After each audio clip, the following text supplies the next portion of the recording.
ꯕꯦꯝꯃ ꯒ꯭ꯌꯥꯟ ꯇꯥꯔꯕꯣ ꯅꯪꯕꯣ ꯕꯦꯝꯃ ꯃꯤꯠ ꯄꯥꯡꯉꯨꯁꯦ ꯃꯤꯠ ꯄꯥꯡꯉꯨꯁꯦ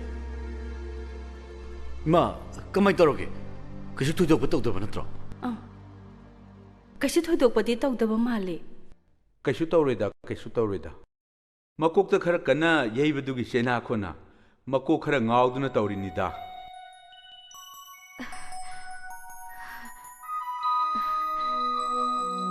लेबक ले अइने अइगी मिंग नुंगथोन अइनेने नंग सोहनबदो मदुगिदमक अइबु ngakpiyo ngakpiba ainene yang warbo ai doctor karuke ai kashu tawdeda yamna chine sokpa natte choina kibabu sauna bahuna bro ayoide sauni bu aise ngaside impan de yorupane imanaba ma unaruge dana ai gari do khara yang thokre maduda kudong thibadu thokibane ai yam numaite isha sidi yam thina shokta dana kaiba toibe yoramdribase ibungo gisu aikhoi gisu laibak phabani इचाना थवाई यावनो होनबिबसिदा अखोइदि नुंगाइजरे hello अयुमदगी थोले नोइदा लाकने लंबीदा लेरिए ओ यारे यारे बाबा इमा आई इमानबा मुगी फोलाय न्याक चचरखिगे आई मुक थुना लाक्सगे यारे दा isha amuk laktrabasu yarani chatluro आई दुम लाक्सखिनी अनाबसिना फत्रिफो इमा एम तो चचरखिगे होय होय चलो चलो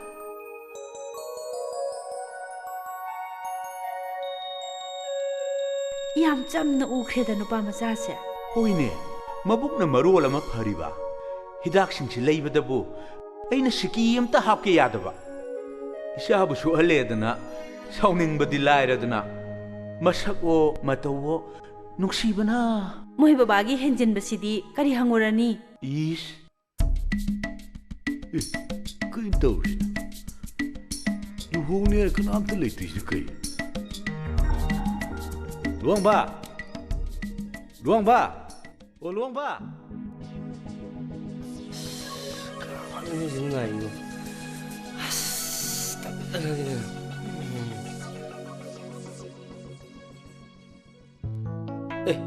Thong Thoa, đâu xem đâu? Yan.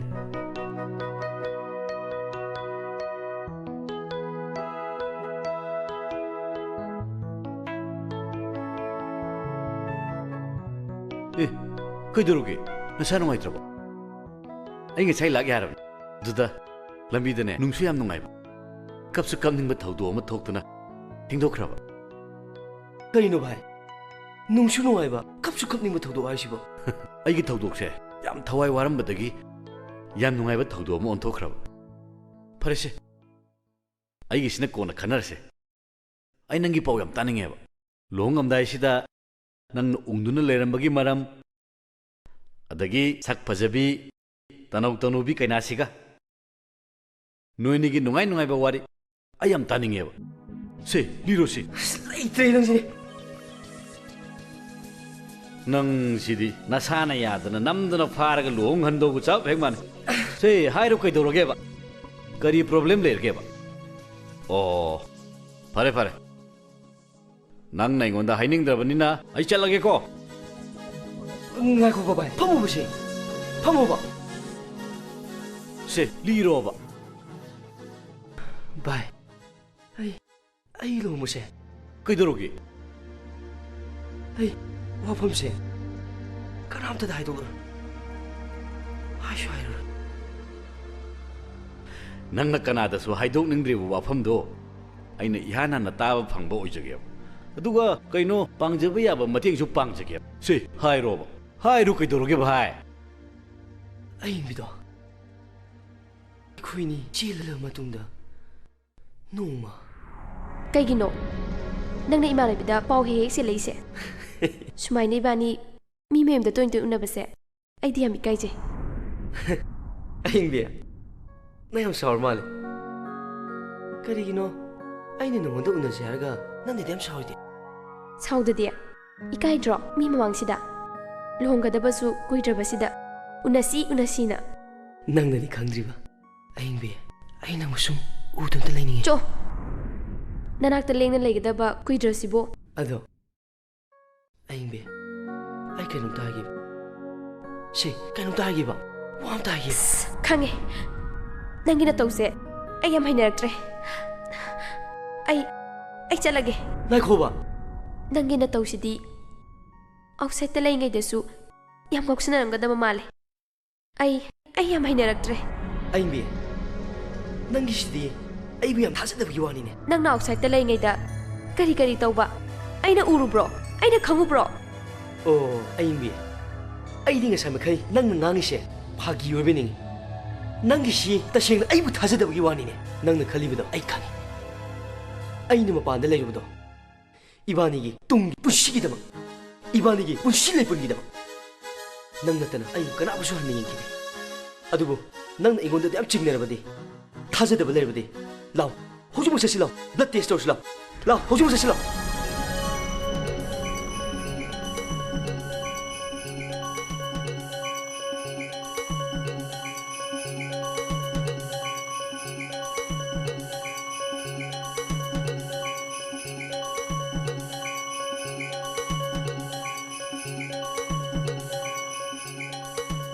blood test ki report to lawjarage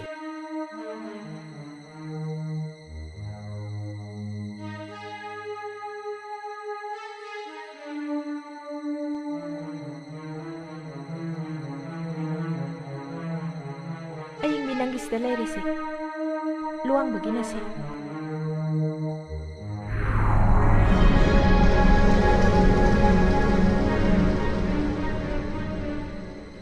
nangi rupo de pro yengisi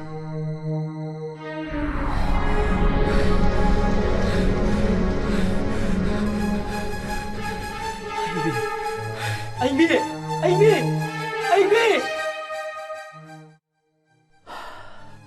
Bhai, adudi aying bidu masanaga hana khangdabja. Kari da wai khangoi denu bhai. Mahak masa matum da mangjaba de natana. Ai punsi busu. Ai imu manu pumbu busu. Man manghan ni simane. Ai apedi bhai. Se bita thago. Ai karam da tabtha wai no bhai. Ai mongoda akan bawahi ke haramaga. Ai halakibani. Parese, thokibana thokre. Makhatana wa chauthukna ba honase. Ai chalage. Ko na mulake.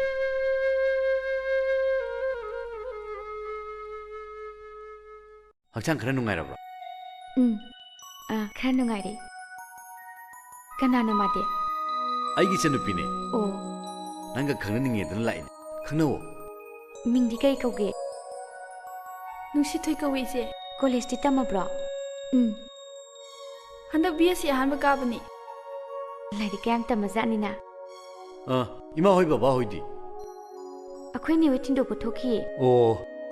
La ani. Asapur me amsti kai dong na lairi ba. Nangi mingda akhoi me am cha ge na tom. Se, cha se. Payo.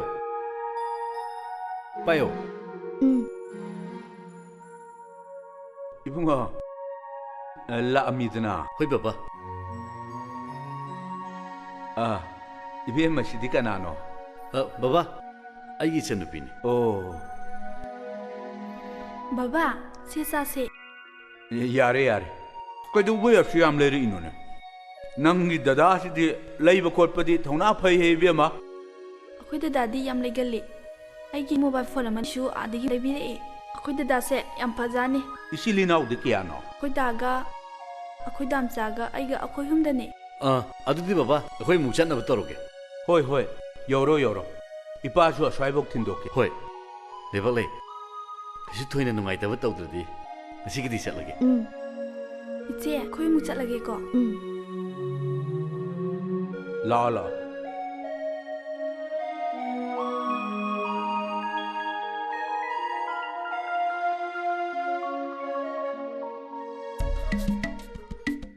Sum leninge nanaktada Nico khuding thuk Mondaga nungairada nangbu kai sa toy no ibunga. Imai aying bidong ta unabirugi. Hoi unabiru ro. Aduga ne sat e halo ko. Hoi ma. Hujik se matam yam patrabani. Nang halak tri bhoi ma di sak saram khiroi dori ni ko. Kenjang thongdune ma. Nga thonga loi re kai no. Prabha halo ko. Isa udradi ma lai ngam de he. Sum leninge na tada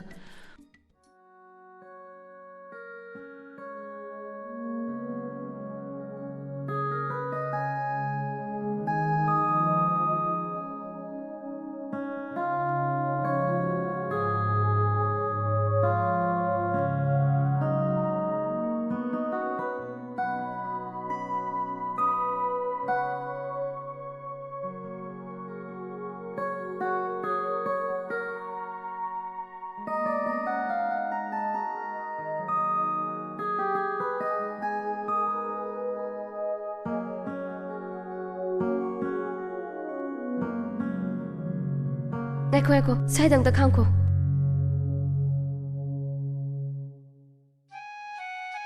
Lao, phangki singa hakta.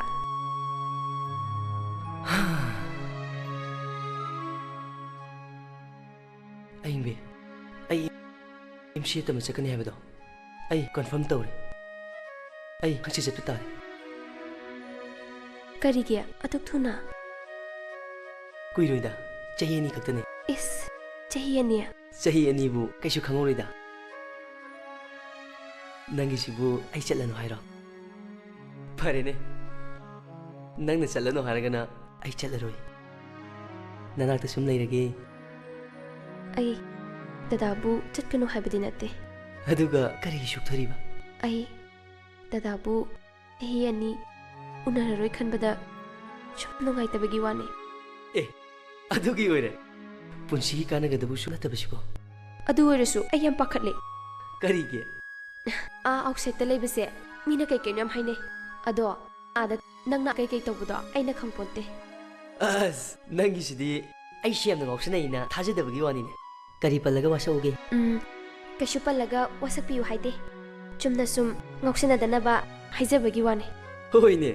Adumaina pukseldo khaga chawtona se.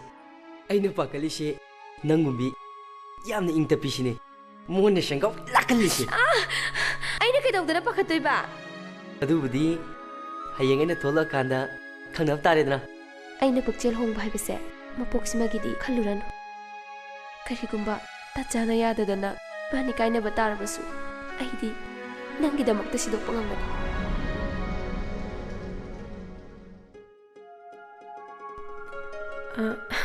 Chathak se ayingbi.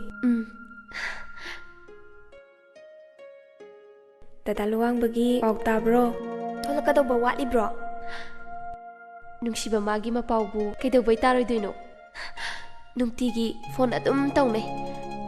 Nongmatang magi mapau tahogdabada chak chabaga se yabazat nateda nungsi jakraba. Adubudi aisu khangjaye nabanigi nungsinabase Romeo Juliet naga henpo nateda. As Romeo Juliet palakano talle. Mabani di siraga thungnai. Ibani di sumkai sukainaroi. Shiyu habanatiye nabanigi romance ki thak tugi wane hingjabi. Ngai khone. Dada luang bada tholakiroi haibro. Thoglani ibema December gi first week ta. Ahoy ba. Kuidre adudi. Kuidre. Aidi khut thektana mana tholakadaba numitto adum padana leirabani. Chohe henmalle nangshu. Nangi dada luang bada mina lakhi dokshi mangai. Lakradi kamdongni ibema aduna cheksal hogdaba yadiye. Dada luang base aigi natana kanagi su heningde. Oibasu yaroi. Haima kanamta leitro. Aina ngangisi mimta taramoidro. Hoi be mau kanamta leitiye imasu achak sangda chak thongiye. Chak charaga chatlo. Chak chakrasi ko. Chararoi. Hayeng konane ma thoklaga ekhoini puna laga charage ibemo. Mi machadi maga yaukhre ko. Madagi moi babaga yaurakani ko. Chabisidi.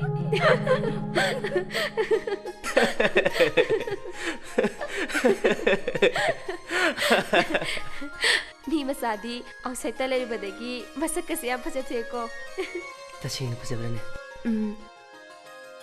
ꯑꯗꯨꯗꯤ ꯑꯩ ꯉꯁꯤ ꯅꯉꯣꯟꯗ ꯌꯥꯝꯅ ꯂꯨꯕ ꯋꯥ ꯑꯃ ꯍꯥꯏ ꯊꯃꯣꯏ ꯁꯦꯡꯅ ꯂꯨꯕ ꯅꯪꯁꯨ ꯌꯥꯗꯕ ꯌꯥꯔꯣꯏꯀꯣ ꯏꯁ ꯀꯤꯖꯔꯦꯗ ꯍꯥꯏꯁꯨ ꯍꯥꯏꯗ꯭ꯔꯤꯕ ꯋꯥꯗꯨꯕꯨ ꯌꯥꯗꯕ ꯌꯥꯔꯣꯏ ꯀꯥꯏꯅ ꯀꯩ ꯋꯥꯅꯣ ꯑꯩꯅ ꯍꯥꯏꯗꯣꯔꯤꯕ ꯋꯥꯁꯤꯗ ꯅꯪ ꯁꯣꯏꯗꯅ ꯌꯥꯐꯝ ꯊꯣꯛꯏ ꯌꯥꯁꯨ ꯌꯥꯅꯤꯗ ꯅꯠꯇ꯭ꯔꯅꯦ ꯑꯁ ꯅꯪꯁꯦ ꯃꯑꯣꯡ ꯑꯃ ꯏꯇꯧ ꯇꯧꯏ ꯊꯕꯛ ꯇꯧꯔꯕꯅꯦ ꯀꯥꯏꯅ ꯋꯥꯈꯜꯗꯣ ꯆꯦꯟꯖ ꯑꯃ ꯂꯥꯛꯄ ꯃꯥꯜꯂꯦ ꯆꯨꯝꯃꯦ ꯏꯪꯕꯤ ꯍꯧꯖꯤꯛꯇꯤ ꯑꯩ ꯊꯕꯛ ꯇꯧꯔꯦ ꯑꯗꯨꯅ ꯀꯩꯗꯧꯔꯕ ꯅꯪꯅ ꯈꯪꯉꯤꯗꯨꯉꯥꯏ ꯑꯩꯁꯦ ꯏꯊꯟꯇ ꯄꯣꯛꯄꯅꯤꯅ ꯏꯃꯥ ꯕꯕꯥꯅ ꯊꯕꯛ ꯍꯦꯛ ꯇꯧꯕꯒ ꯇꯣꯂꯣꯞ ꯆꯥꯔꯅꯤ ꯄꯩꯁꯥ ꯄꯥꯏꯔꯅꯤ ꯁꯤ ꯅꯠꯇ꯭ꯔꯣ ꯊꯕꯛ ꯇꯧꯔꯕꯅꯤꯅ ꯄꯩꯁꯥ ꯄꯥꯏꯔꯅꯤ ꯄꯩꯁꯥ ꯄꯥꯏꯔꯕꯅꯤ나 ꯅꯨꯄꯤ ꯆꯦꯜꯂꯅꯤ ꯑꯗꯨꯗꯒꯤꯗꯤ ꯂꯨꯍꯣꯡꯉꯅꯤ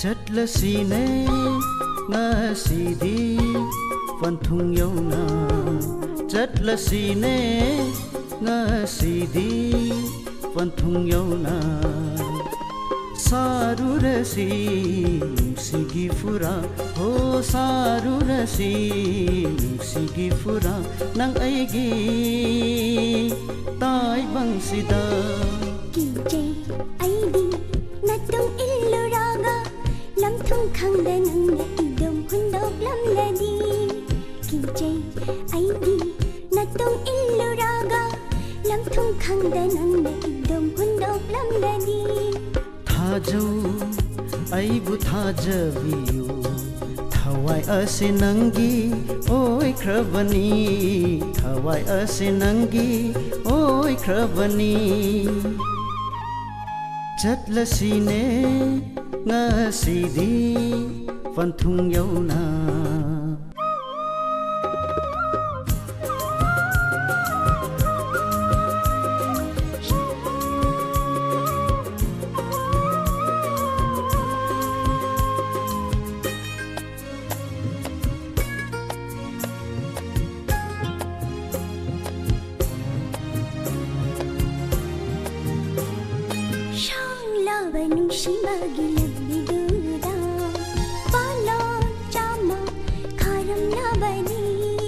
खारम लबसु पलोन चामा चामना लानगनी ऐना नंगबु पुदुना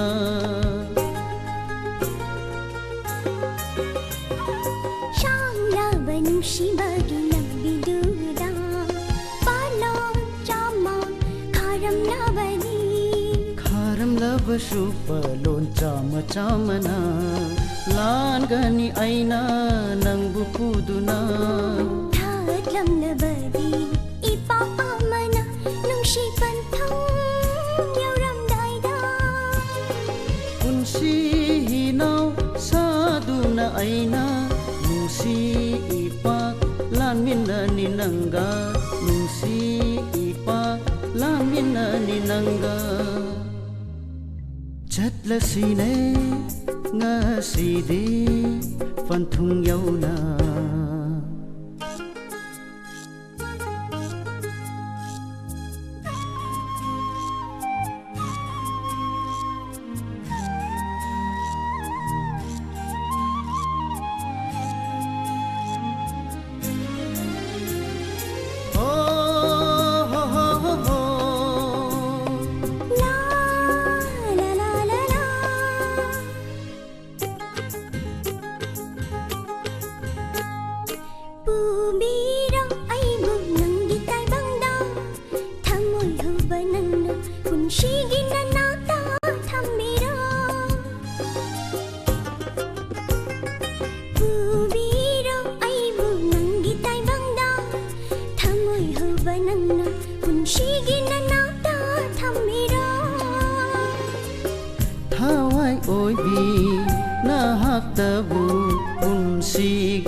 ꯃꯕꯥꯅꯤ ꯊꯨꯡꯅꯖꯕꯁꯦ ꯇꯥꯂꯨꯋꯥꯡꯕꯒ ꯑꯍꯤꯡꯕꯤꯒ ꯅꯨꯡꯁꯤꯅꯖꯕꯁꯦ ꯀꯨꯏꯔꯕꯅꯤ ꯃꯕꯥꯅꯤ ꯊꯨꯡꯅꯕꯁꯦ ꯑꯩꯗꯤ ꯌꯥꯝꯅ ꯅꯨꯡꯉꯥꯏ ꯈꯪꯉꯕ꯭ꯔꯥ ꯅꯣꯏꯁꯨ ꯂꯩꯔꯝꯃꯦꯗꯅ ꯂꯥꯛꯑꯣ ꯆꯪꯉꯁꯤ ꯂꯥꯛꯑꯣ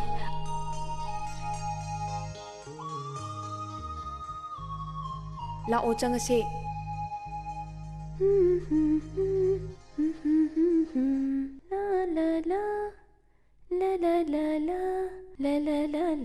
ꯑꯌꯤꯡꯕꯤ ꯑꯩꯈꯣꯏ ꯂꯥꯛꯑꯦ ꯍꯩꯃꯥ ꯑꯁꯪꯕꯤ ꯅꯪ ꯂꯥꯛꯏꯔꯣ ꯂꯥꯛꯑꯣ ꯆꯪꯉꯣ ꯐꯝꯁꯤ ꯂꯥꯛꯑꯣ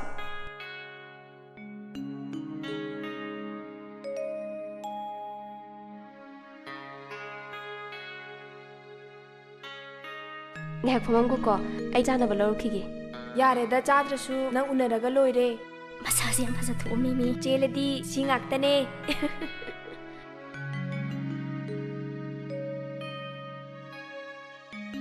ꯆꯥꯁꯦ ꯄꯥꯏꯔꯣ ꯆꯥꯁꯦ ꯑꯁ꯭ꯌꯥꯝ ꯀꯩꯗꯧꯕꯩ ꯂꯩꯔꯨꯔꯤꯅꯣ ꯃꯣꯏ ꯏꯃꯨꯡꯗꯨ ꯃꯤ ꯀꯌꯥ ꯁꯥꯒꯦ ꯅꯪꯕꯨ ꯆꯥꯛ ꯊꯣꯡꯍꯜꯂꯛꯄ꯭ꯔꯣ ꯉꯥ ꯊꯣꯡꯍꯜꯂꯝꯅꯤ ꯊꯣꯡꯗꯦꯍꯦ ꯀꯩꯗꯧꯕꯩ ꯊꯣꯡꯗꯣꯏꯅꯣ ꯉꯥꯏꯈꯣꯍꯦ ꯅꯣꯏꯁꯨ ꯋꯥꯍꯪꯗꯦꯍꯦ ꯍꯪꯉꯗꯅ ꯅꯣꯡꯃꯈꯛ ꯂꯩꯔꯛꯄꯁꯤꯕꯨ ꯆꯥꯛ ꯊꯣꯡꯉꯛꯄꯔꯥ ꯉꯥ ꯆꯥꯕ꯭ꯔꯥ ꯃꯤ ꯀꯌꯥ ꯆꯥꯏ ꯀꯣꯟꯅ ꯅꯣꯏ ꯈꯪꯗꯧ ꯂꯩꯔꯁꯤꯕꯨ ꯅꯔꯥꯏꯕꯛ ꯌꯥꯝ ꯐꯩꯀꯣ ꯅꯨꯄꯥꯗꯣ ꯃꯁꯛꯁꯨ ꯐꯖꯩ ꯊꯕꯛꯁꯨ ꯇꯧꯏ ꯃꯄꯥꯟꯗꯁꯨ ꯇꯝꯃꯨꯏ ꯍꯥꯏ ꯍꯣꯏꯅꯦ ꯑꯗꯣ ꯃꯄꯥꯟꯗ ꯇꯝꯃꯨꯕ ꯃꯤꯁꯦ ꯀꯩꯀꯩꯅꯣ ꯌꯥꯝꯅ ꯍꯥꯏꯅꯕꯅꯤ ꯅꯪ ꯆꯦꯛꯁꯟꯖꯧꯀꯣ ꯃꯁꯤꯅꯦ ꯊꯣꯛꯈꯤꯕ ꯊꯧꯗꯣꯛꯁꯤꯡꯒꯤ ꯋꯥꯔꯤ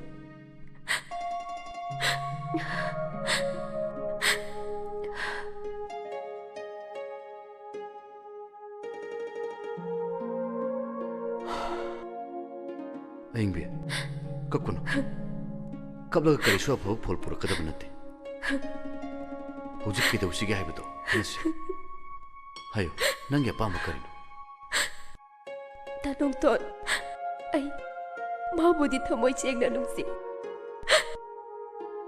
ꯃꯥꯒꯤ ꯄꯨꯟꯁꯤꯕꯨ ꯀꯟꯅꯤꯡꯉꯤ ꯑꯗꯨꯅ ꯑꯩ ꯃꯉꯣꯟꯗ ꯑꯃꯨꯛ ꯍꯟꯅ ꯌꯦꯠꯂꯔꯣꯏ ꯑꯩꯒꯤ ꯄꯨꯟꯁꯤꯗꯤ ꯍꯤꯡꯕ ꯁꯤꯕ ꯑꯅꯤꯒꯤ ꯈꯦꯠꯅꯕ ꯀꯩꯁꯨ ꯂꯩꯇ꯭ꯔꯦ ꯀꯩꯅꯣ ꯅꯪ ꯉꯥꯡꯂꯤꯗꯨꯕꯨ ꯑꯌꯤꯡꯕꯤ ꯑꯗꯨꯝꯅ ꯄꯨꯛꯅꯤꯡ ꯍꯟꯊꯒꯗꯕ ꯅꯠꯇꯦ ꯄꯣꯖꯤꯇꯤꯕ ꯑꯣꯏꯔꯕ ꯄꯨꯟꯁꯤ ꯀꯌꯥ ꯑꯃ ꯅꯨꯡꯉꯥꯏ ꯌꯥꯏꯐꯅ ꯄꯨꯟꯁꯤ ꯅꯨꯡꯁꯥꯡꯅ ꯍꯤꯡꯅꯕꯒꯤꯗꯃꯛ ꯑꯈꯪ ꯑꯍꯩ ꯀꯌꯥ ꯑꯃꯅ ꯑꯁꯨꯛ ꯀꯟꯅ ꯍꯣꯠꯅꯔꯤꯕꯁꯤꯗꯤ ꯅꯪ ꯌꯥꯝ ꯍꯦꯟꯖꯤꯟꯅ ꯈꯟꯖꯤꯟꯒꯅꯨꯗ ꯑꯩ ꯄꯨꯝꯅꯃꯛ ꯀꯔꯤꯝꯇ ꯈꯟꯗꯕ ꯉꯝꯒꯅꯤ ꯑꯗꯨꯕꯨ ꯃꯤꯌꯥꯝꯒꯤ ꯕꯤꯗꯣꯛ ꯃꯩꯁꯥꯕꯨꯗꯤ ꯑꯩ ꯀꯤꯗꯕ ꯉꯝꯂꯣꯏ ꯄꯨꯟꯁꯤꯕꯨ ꯑꯗꯨꯝꯅ ꯀꯤꯗꯨꯅ ꯆꯦꯟꯒꯗꯕ ꯅꯠꯇꯦ ꯃꯥꯌꯣꯛꯅꯒꯗꯕꯅꯤ ꯑꯌꯤꯡꯕꯤ ꯑꯩ ꯅꯪꯒꯤꯗꯃꯛ ꯍꯣꯠꯅꯕ ꯌꯥꯕ ꯍꯣꯠꯅꯒꯦ ꯇꯥꯅꯣꯡꯇꯣꯟ ꯅꯪꯁꯦ ꯀꯌꯥꯗ ꯄꯨꯛꯆꯦꯜ ꯆꯥꯎꯈ꯭ꯔꯕ ꯑꯩꯅ ꯗꯗꯥꯗ ꯍꯥꯏꯖꯅꯤꯡꯕꯗꯤ ꯃꯥꯒꯤ ꯃꯅꯤꯡ ꯊꯨꯡꯒꯗꯕ ꯂꯩꯔꯕꯗꯤ ꯑꯩ ꯏꯇꯣꯝꯇ ꯁꯤꯖꯈꯣ ꯍꯥꯏꯔꯕꯁꯨ ꯃꯥꯒꯤꯗꯃꯛꯇꯗꯤ ꯑꯩ ꯉꯝꯒꯅꯤ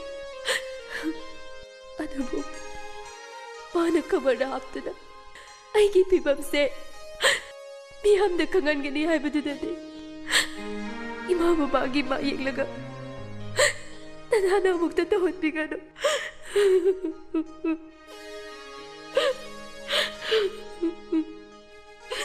ꯑꯌꯤꯡꯕꯤ ꯑꯩꯅ ꯅꯉꯣꯟꯗ ꯋꯥꯁꯛꯇꯨꯅ ꯍꯥꯏꯔꯤꯁꯤꯅꯤ ꯃꯥꯒꯤ ꯑꯗꯨꯒꯨꯝꯕ ꯑꯣꯟꯅ ꯇꯩꯅꯕ ꯋꯥꯈꯜꯗꯨꯅ ꯅꯪꯒꯤ ꯏꯖꯠ ꯁꯣꯛꯀꯗꯕ ꯊꯕꯛ ꯑꯃꯇ ꯑꯩ ꯇꯧꯍꯜ ꯑꯩ ꯉꯁꯤꯒꯤꯗꯤ ꯆꯠꯂꯒꯦ ꯅꯪ ꯅꯨꯡꯉꯥꯏꯅ ꯂꯩꯀꯣ ꯑꯩ ꯃꯔꯛ ꯃꯔꯛꯇ ꯂꯥꯛꯀꯅꯤ ꯐꯔꯦ ꯗꯗꯥ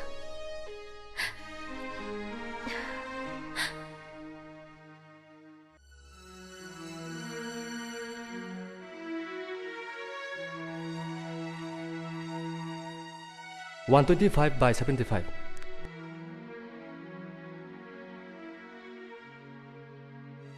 ꯌꯥꯝꯅ ꯏꯝꯄ꯭ꯔꯨꯞ ꯂꯩꯔꯦꯗ ꯑꯗꯨꯕꯨ ꯉꯁꯤ ꯅꯤꯅꯤ ꯍꯨꯝꯅꯤꯗꯪꯗꯤ ꯄꯣꯊꯥꯍꯟꯈꯤꯁꯤ ꯑꯗꯨꯒ ꯗꯤꯁꯆꯥꯔꯖ ꯇꯧꯕ ꯑꯗꯨꯝ ꯌꯥꯔꯅꯤꯗ ꯗꯣꯛꯇꯔ ꯅꯣꯡꯊꯣꯟ ꯄꯦꯁꯦꯟꯒ ꯈꯪꯅꯕꯤꯕ꯭ꯔꯣ ꯍꯣꯏ ꯑꯩꯒꯤ ꯃꯤꯅꯦ ꯈꯔ ꯆꯦꯛꯁꯤꯟꯅ ꯌꯦꯡꯕꯤꯌꯨ ꯌꯦꯡꯉꯤꯗ ꯍꯧꯖꯤꯛꯁꯨ ꯑꯩꯅ ꯌꯥꯝꯅ ꯀꯟꯅ ꯑꯣꯀꯦ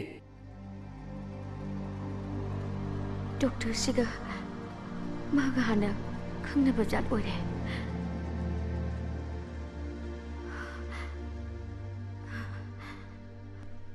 ꯗꯣꯛꯇꯔꯗꯣ ꯈꯪꯅꯕꯤꯕ꯭ꯔꯥ?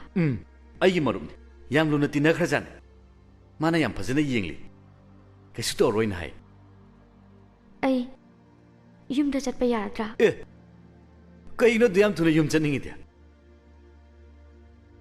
ꯑꯩ ꯍꯌꯦꯡꯁꯦ ꯌꯨꯝ ꯆꯠꯅꯤꯡꯕ ꯄꯨꯔꯥ ꯐꯔꯒ ꯆꯠꯄꯅ ꯐꯠꯇ꯭ꯔꯣ? ꯗꯣꯛꯇꯔꯅꯗꯤ ꯅꯨꯃꯤꯠ ꯅꯤꯅꯤ ꯍꯨꯝꯅꯤ ꯂꯩꯈꯤꯁꯤꯅ ꯍꯥꯏ ꯌꯥꯝ ꯍꯩꯅꯗ꯭ꯔꯕꯣ? ꯑꯗꯨ ꯅꯠꯇꯦ 이붕아, 이마수 콜레지 ꯆꯠꯇꯧꯔꯦ. ꯅꯆꯟꯅꯨꯄꯤꯁꯨ ꯆꯠꯊꯣꯛꯈ꯭ꯔꯦ. 이붕아, ꯅꯪ ꯍꯧꯖꯤꯛ ꯀꯗꯥꯏ ꯆꯠꯇꯧꯔꯤꯒꯦ? ꯀꯩꯁꯨ ꯆꯠꯇꯧ ꯂꯩꯇꯦ ꯏꯃꯥ. ꯀꯩ ꯍꯥꯏꯒꯦ? ꯀꯩꯁꯨ ꯅꯠꯇꯦꯗ. 이마수 콜레지 ꯆꯠꯇꯧꯔꯦ. ꯅꯆꯟꯅꯨꯄꯤꯁꯨ ꯆꯠꯊꯣꯛꯈ꯭ꯔꯦ. ꯑꯗꯣ ꯅꯪ ꯌꯨꯝ ꯈꯔ ꯁꯪꯉꯝꯃꯨ. ꯅꯪ ꯎꯅꯕ ꯃꯤ ꯑꯃꯁꯨ ꯂꯥꯛꯀꯅꯤ. ꯑꯩ ꯎꯅꯕ? ꯀꯅꯥꯅꯣ ꯏꯃꯥ? ꯃꯤꯗꯨꯕꯨꯗꯤ ꯍꯣꯔꯦꯟ ꯂꯥꯛꯑ ꯈꯪꯗꯧ ꯂꯩꯔꯦꯅꯦ. ꯇꯣ, ꯑꯩꯈꯣꯏ ꯃꯌꯥꯝ ꯍꯧꯅꯕꯤ ꯍꯧꯔꯦ ꯇꯣ. ꯆꯥꯎꯕꯅꯤ ꯇꯣꯝꯕꯅꯤ ꯀꯣꯛ ꯍꯥꯏꯔ ꯂꯣꯏꯗꯧꯕ ꯀꯅꯥꯅꯣ ꯃꯤꯃꯥ? ꯆꯥꯎꯕ ꯆꯥꯎꯕꯤ ꯍꯣꯡꯕ ꯍꯣꯡꯕꯤ ꯑꯃꯇ ꯍꯦꯛ ꯅꯠꯇꯦ ꯁꯦ ꯂꯥꯛꯀꯗꯧꯔꯤꯁꯦ. VIP ꯅꯦ VIP. VIP? ꯀꯅꯥꯏ VIP ꯅꯣꯕ? ꯑꯁ ꯍꯣꯔꯦꯟ ꯂꯥꯛꯑꯒ ꯈꯪꯅꯤꯌꯦ. ꯏꯃꯥ ꯀꯣꯂꯦꯖ ꯆꯠꯂꯨꯈꯤꯒꯦꯀꯣ. ꯆꯠꯂꯦꯀꯣ. ꯏꯃꯥ ꯑꯝꯇ ꯍꯥꯏꯔꯝꯃꯨꯗ. ꯏꯃꯥ!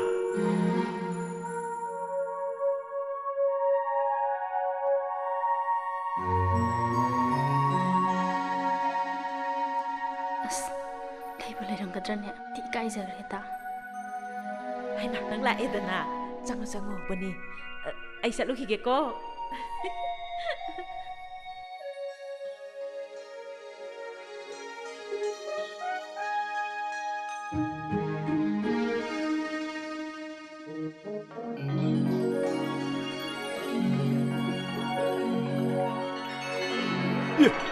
ꯃꯥꯂꯦꯝ ꯉꯝꯕꯤꯌꯥ ꯅꯪ ꯑꯣꯏꯔꯦ ꯑꯩꯈꯣꯏ ꯃꯥꯅ VIP ꯑꯃ ꯂꯥꯛꯀꯅꯤ ꯌꯨꯝ ꯁꯪꯉꯝꯃꯨ ꯆꯥꯊꯣꯛꯒꯅꯨꯅ ꯍꯥꯏꯔꯤꯁꯦ?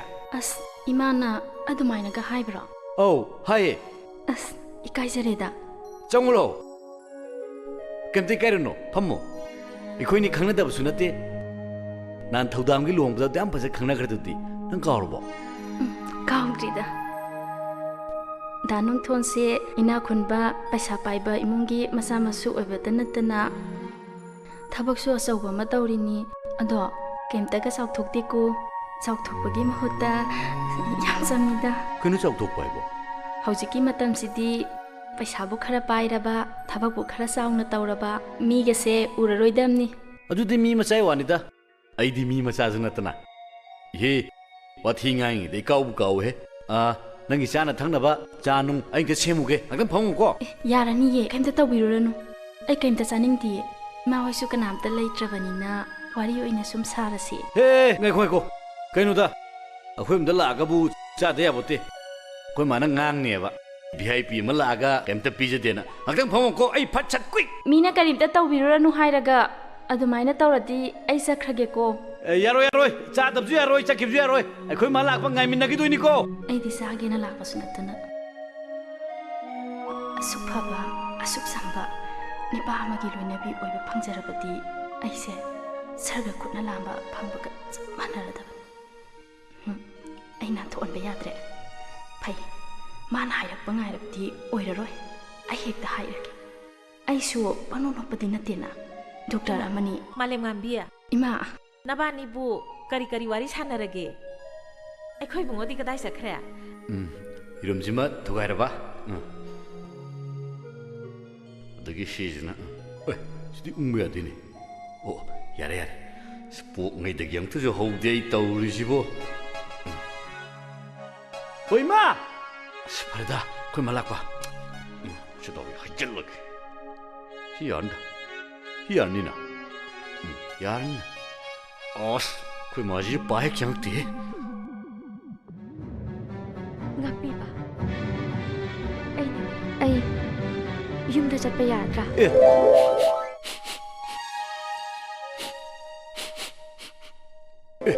ꯂꯣꯏ ꯀꯥꯔꯤꯅꯦ. ꯑꯩꯁꯦ ꯀꯣꯂꯦꯖꯗꯣ ꯆꯠꯇ꯭ꯔꯁꯨ ꯌꯥꯕꯅꯦ. ꯑꯗ ꯁꯣꯏ ꯇꯧꯗꯗꯤ ꯌꯥꯗꯗꯅ ꯁꯣꯏ ꯉꯥꯛꯇꯪ ꯇꯧꯕ ꯆꯠꯂꯨꯕꯅꯦ. ꯆꯠꯂꯣꯝꯗꯪ ꯆꯪꯕꯤꯔꯛꯑꯣ. ꯍꯥ ꯀꯩꯗꯧꯔꯦꯕ? ꯃꯁꯤꯒꯤ ꯑꯉꯥꯡꯁꯤꯗꯤꯅꯦ. ꯅꯪ ꯐꯝꯃꯝꯃꯨꯀꯣ.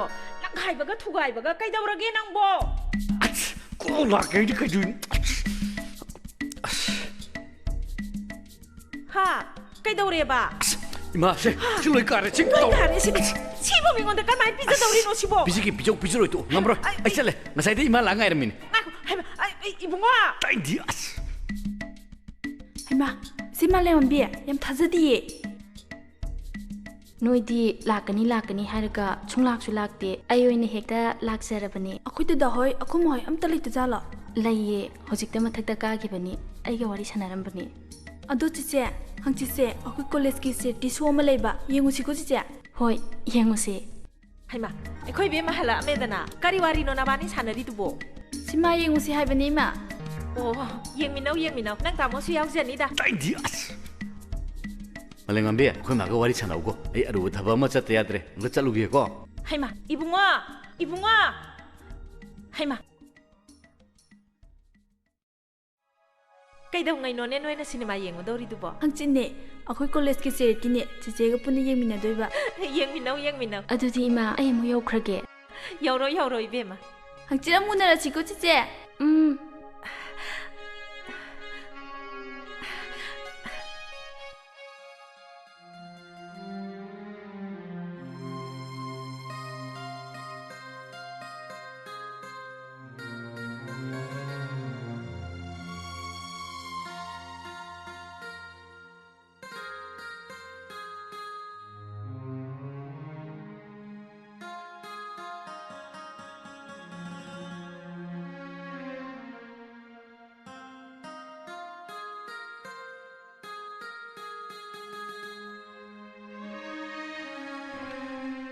ꯄꯣꯠꯆꯩꯁꯦ ꯁꯤꯅ ꯂꯣꯏꯔꯦꯀꯣ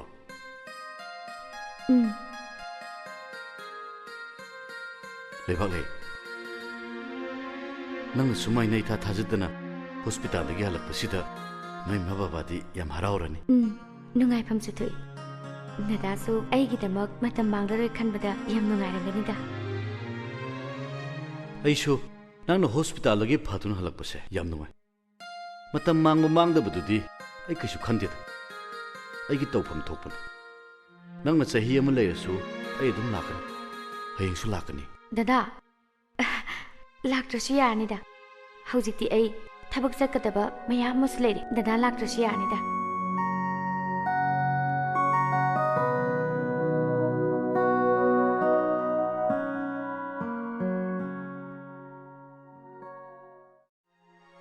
इबेमा नोइबु कनामता लेतबरने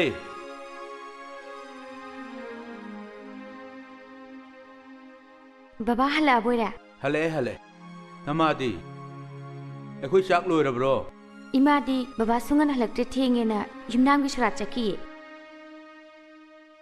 चाक थिर ओरा बाबा इहे चुमिन हे ngasi si yumnamgi sorani ko fare namana chakhiba is लोल तानबनी यारे अमुक हाय चेमा वाले अमुक हाय मधुगी चेंथोक चेंसिन तौरिङैदा मीगी देव कर्मगा लोइना काउरे इपादी अदो होय चारगे अदु इबेम नंग हिदाकदी मतम चाना चारिको औ नहांदी इबुंगो नोंथोंदो बियंता थेंगनैन हे अदो मादी ꯑꯩꯈꯣꯏꯗꯒ ꯂꯥꯛꯈꯤꯗ꯭ꯔꯦꯅꯦ ꯑꯁ ꯃꯤ ꯃꯊꯧ ꯌꯥꯝ ꯆꯤꯟꯕꯅꯦ ꯕꯕꯥ ꯆꯨꯝꯅ ꯁꯨꯝ ꯍꯥꯏꯕꯅꯤꯗ ꯃꯕꯨꯛ ꯃꯄꯥꯎ ꯐꯈ꯭ꯔꯕ ꯃꯗꯨꯒꯤ ꯑꯉꯥꯡꯗꯣ ꯂꯦꯝꯅ ꯃꯥꯡꯉꯣꯏ ꯆꯥꯛ ꯊꯤꯔꯣꯒꯦ ꯕꯕꯥ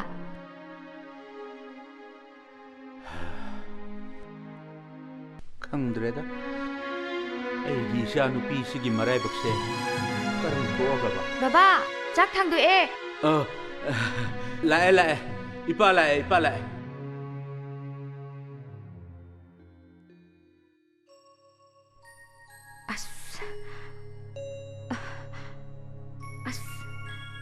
थेंगेने हौसिफाउ लाक्तेने बसिना चत्तरुसिगा याम थेंगेबो अइबो खोंगनेता चसिलसिदा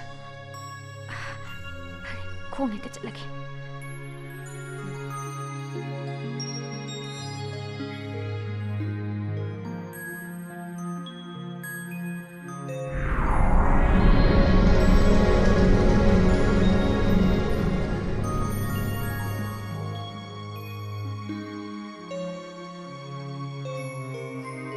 लेबांगले काय यतुइनो हेमा नानंग थोन आई थबा खरा चकेना थोलकपनी अदा बस ngaiba ngamdana hongna sum chakat ba horiba kai thabak no ai ga chamina ba ya bor chaminar se aina chakadabe thabak se yam yami dadagi matam mangnida chatmina babudi kaisum kaidi yaye ai ngasi di pura free ni nang na sa sai ba pham do dum chatoi ni lo kaklo lo phare adudi chatmina se horen thabak chatpa loitringida hanse haibadi yare ko hairoi lo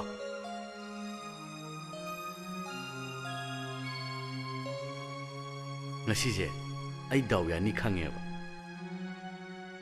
nanga thingduna sumai nei bani chamina ba phungne use ai gi nongalam dai mangda mangrabane eh kari mangmangi ba phabal phaba ahing amagi fajaraba leikol amada ibane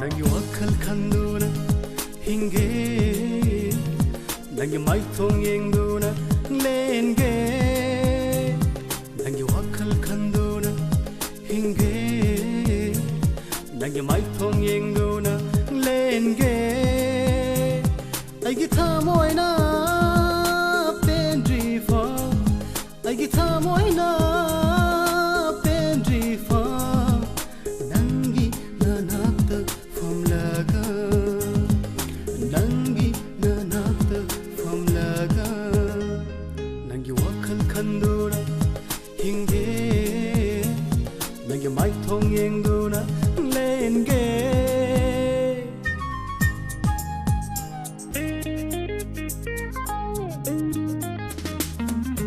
nangi thawai hakcha pukning wakhal pirone ai ngona shinaro khajtang nokliba mino pusu pikivayaro kanada shu khajtang nokliba mino pusu pikivayaro kanada shu nangi wakhal khandona hinge nangi mai thong yenguna lenge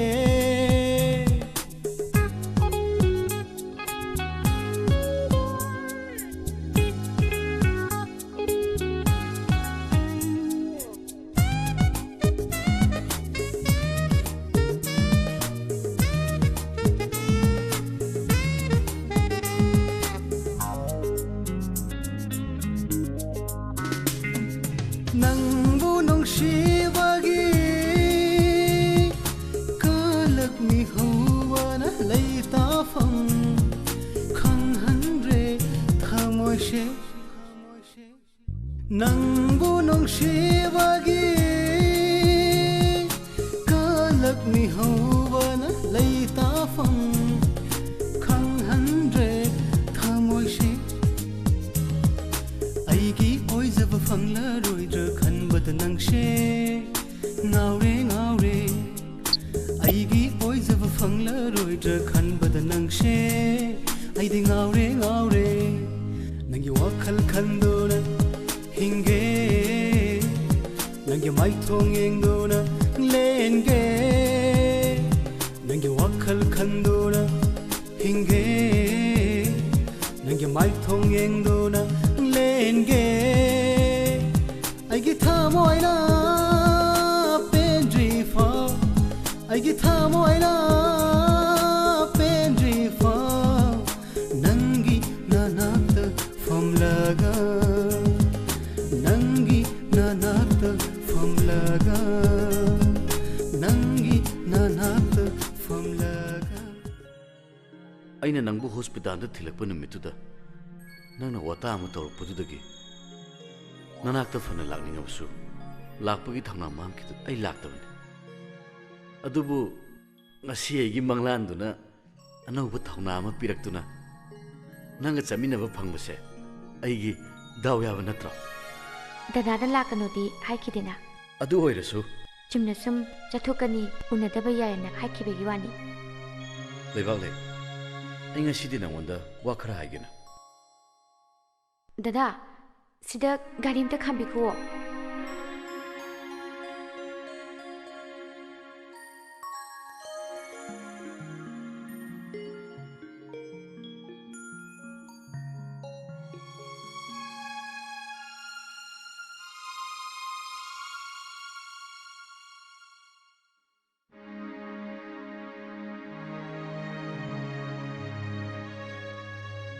ꯃꯥꯅ ꯁꯤꯗ ꯆꯪꯉꯤꯁꯤ ꯀꯩꯒꯤꯅꯣ?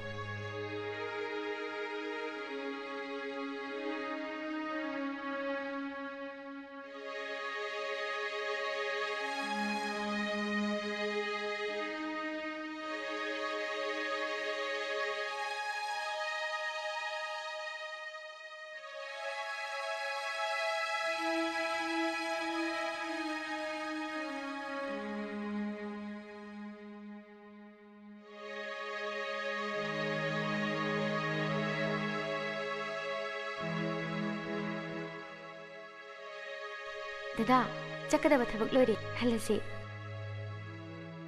ꯅꯪꯗꯤ ꯁꯤꯗꯗꯤ ꯀꯩꯗꯧꯔꯨꯔꯦ? ꯊꯕꯛ ꯑꯃ ꯂꯩꯕꯒꯤꯅꯤ ꯐꯔꯦ ꯐꯔꯦ ꯅꯪꯒꯤ ꯂꯣꯏꯔꯗꯤ ꯑꯩꯒꯤ ꯑꯃꯨꯛ ꯆꯠꯃꯤꯟꯅꯔꯁꯤ ꯑꯦ ꯀꯗꯥꯏ ꯆꯠꯇꯣꯏꯕ?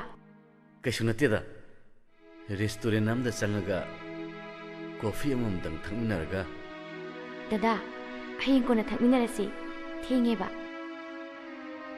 ꯅꯪ ꯅꯨꯡꯇꯤꯒꯤ ꯁꯨꯃꯥꯏ ꯁꯨꯝ ꯆꯠꯄ꯭ꯔꯥ? ꯅꯨꯡꯇꯤꯒꯤꯗꯤ ꯆꯠꯇꯦ ꯃꯔꯛ ꯃꯔꯛꯇ ꯆꯠꯂꯤ ꯋꯥꯗ꯭ꯔꯥ? ꯃꯁꯤꯗ ꯑꯩꯒꯤ ꯅꯨꯡꯉꯥꯏꯕ ꯂꯩ ꯂꯥꯛꯑꯣ ꯊꯤꯟꯕꯤꯔꯝꯃꯒꯦ ꯂꯥꯛꯑꯣ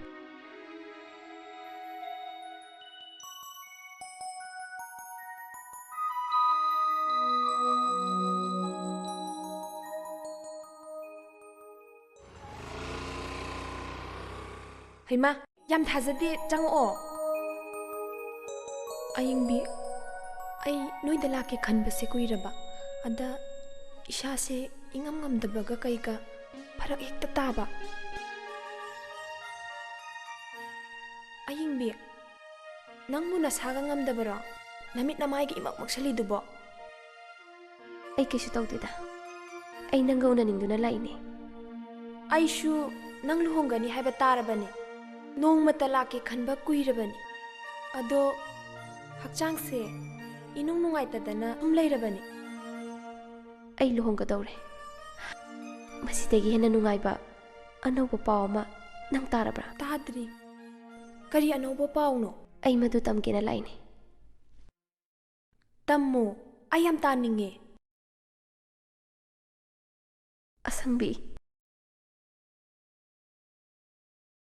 ꯑꯩꯒꯤ ꯂꯨꯍꯣꯡꯕ ꯀꯥꯏꯔꯦ ꯀꯔꯤꯅꯣ ꯅꯪꯅ ꯍꯥꯏꯔꯤꯗꯨꯕꯣ?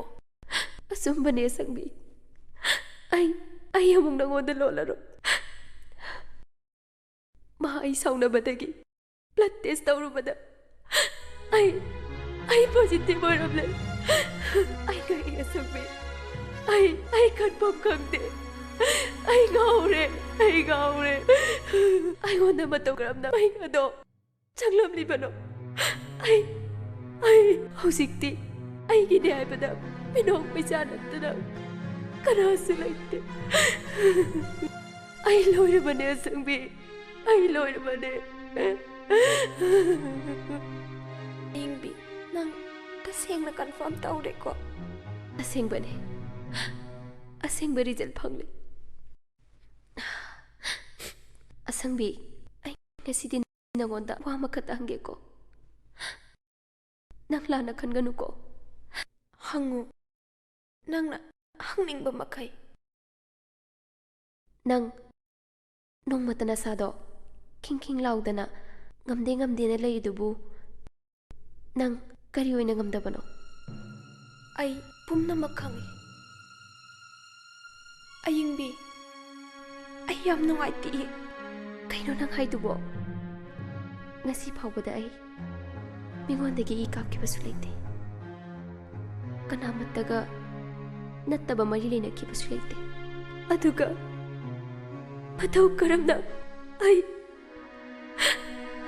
ꯃꯗꯨꯒꯤ ꯃꯔꯝꯗꯣ ꯑꯩ ꯂꯤꯒꯦ ꯀꯨꯏꯔꯦ ꯑꯩꯅ ꯍꯛꯆꯥꯡ ꯉꯝꯃꯛꯇ꯭ꯔꯤꯕ ꯅꯪ ꯐꯥꯎ ꯈꯪꯂꯝꯂꯣꯏ ꯑꯌꯤꯡꯕꯤ ꯑꯩꯁꯨ ꯑꯩꯒꯤ ꯅꯨꯡꯁꯤꯅꯕ ꯅꯨꯄꯥꯗꯣ ꯄꯨꯂꯤꯁꯅꯤ ꯃꯍꯥꯛ ꯌꯥꯝꯅ ꯉꯥꯎꯁꯤꯟꯅꯕ ꯖꯥꯠꯅꯤ ꯑꯩꯗꯤ ꯈꯪꯈꯤꯗꯦ ꯑꯩ ꯃꯥꯒꯤ ꯑꯅꯝ ꯀꯟꯕꯗꯒꯤ ꯅꯣꯡꯃ ꯃꯉꯣꯟꯗ ꯆꯦꯜꯂꯨꯔꯦ ꯑꯗꯨꯕꯨ ꯑꯍꯜ ꯂꯃꯟ ꯌꯥꯅꯗꯗꯨꯅ ꯐꯥꯗꯣꯛꯅꯗꯨꯅ ꯑꯩ ꯉꯁꯤꯐꯥꯎ ꯌꯨꯝꯗ ꯂꯩꯔꯤ ꯑꯗꯨꯕꯨ ꯃꯥꯗꯤ ꯃꯇꯝ ꯈꯔ ꯂꯩꯔꯒ ꯂꯩꯈꯤꯗ꯭ꯔꯦ ꯍꯥꯏꯅ ꯇꯥꯏ ꯑꯗꯨꯗꯒꯤ ꯑꯩꯁꯨ ꯆꯤꯡꯅꯗꯨꯅ ꯍꯥꯏꯔꯤꯁꯤꯕꯨ ꯀꯌꯥꯝ ꯀꯨꯏꯔꯕꯒꯤ ꯋꯥꯅꯣ?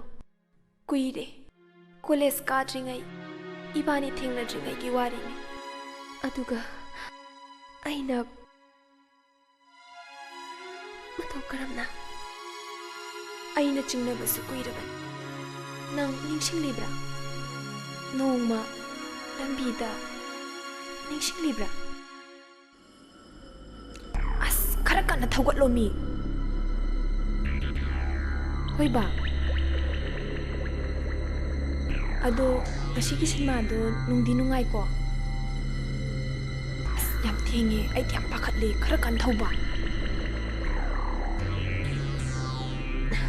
ꯑꯁꯪꯕꯤꯌꯥ ꯃꯇꯝꯁꯦ ꯌꯥꯝ ꯊꯦꯡꯖꯤꯜꯂꯦ ꯌꯨꯝꯗ ꯂꯣꯏ ꯆꯦꯡꯅꯔꯝꯃꯅꯤ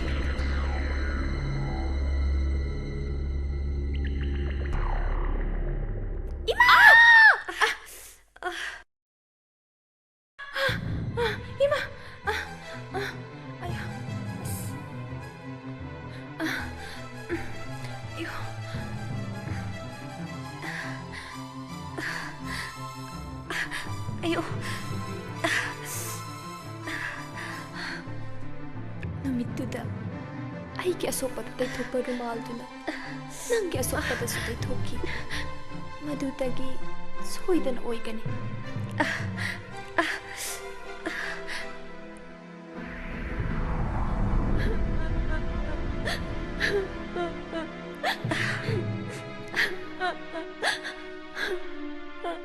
ꯐꯔꯦꯁꯦ ꯑꯩ ꯗꯗꯥ ꯂꯨꯋꯥꯡ ꯎꯅꯒꯦ ꯅꯪꯒꯤ ꯅꯔꯥ ꯂꯩꯇꯦ ꯅꯪ ꯂꯝꯆꯠꯅꯥꯏꯗꯕꯤ ꯅꯠꯇꯦ ꯍꯥꯏꯕꯁꯦ ꯑꯩ ꯃꯉꯣꯟꯗ ꯈꯪꯍꯟꯒꯦ ꯅꯠꯇꯦ ꯑꯩ ꯃꯉꯣꯟꯗ ꯑꯃꯨꯛ ꯌꯦꯠꯄ ꯄꯥꯝꯗ꯭ꯔꯦ ꯑꯁꯪꯕꯤ ꯑꯩ ꯆꯠꯂꯒꯦ ꯑꯌꯤꯡꯕꯤ ꯉꯥꯏꯈꯨꯑꯣ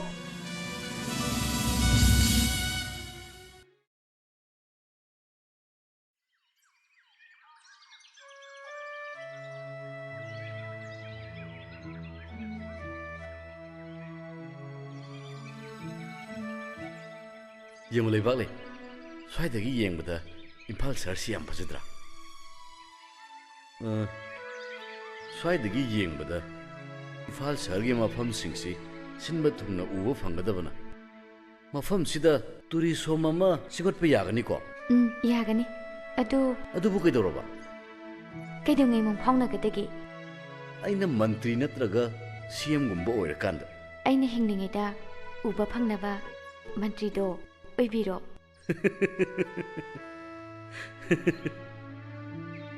ꯂꯩꯕꯥꯛꯂꯦ ꯉꯁꯤꯗꯤ ꯑꯩꯈꯣꯏꯅꯤ ꯑꯔꯦꯞꯄ ꯑꯃ ꯉꯥꯡꯅꯔꯁꯤ ꯀꯔꯤꯕꯨꯅꯣ ꯀꯩꯗꯧꯉꯩꯅꯣ ꯅꯪꯅ ꯑꯩꯒꯤ ꯑꯁꯦꯡꯕ ꯄꯥꯎꯈꯨꯝ ꯄꯤꯒꯗꯕ ꯑꯁꯦꯡꯕ ꯄꯥꯎꯈꯨꯝ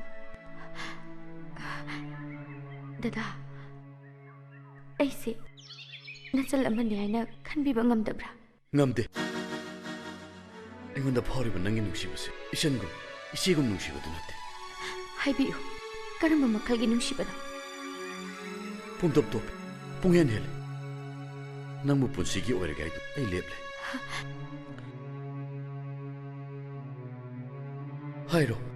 ꯍꯥꯏꯔꯣ ꯅꯪꯒꯤ ꯑꯔꯦꯞꯄ ꯄꯥꯎꯈꯨꯝ ꯗꯗꯥ ꯅꯪꯒꯤ ꯋꯥꯍꯪꯒꯤ ꯄꯥꯎꯈꯨꯝ ꯑꯩꯉꯣꯟꯗꯗꯤ ꯑꯔꯥꯏꯕ ꯅꯠꯇꯦ ꯑꯗꯨꯗꯤ ꯅꯪꯒꯤ ꯑꯔꯦꯞꯄ ꯂꯩꯈ꯭ꯔꯁꯤꯔ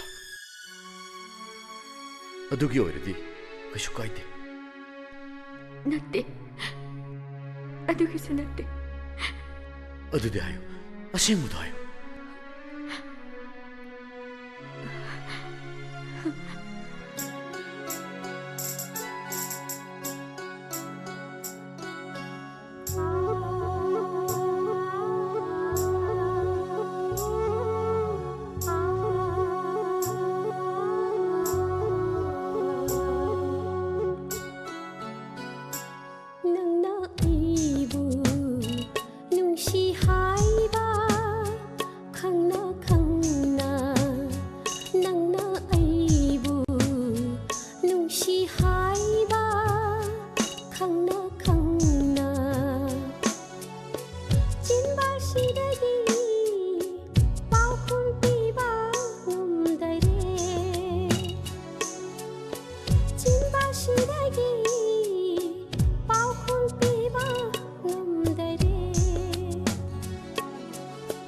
nang na hai ba khu ding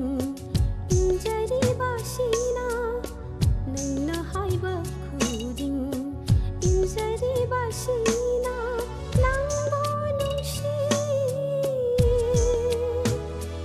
ꯐꯣꯡꯗꯣꯛꯂꯤꯕꯅꯤ ꯅꯪꯅ ꯑꯩꯕꯨ ꯅꯨꯡꯁꯤ ꯍꯥꯏꯕ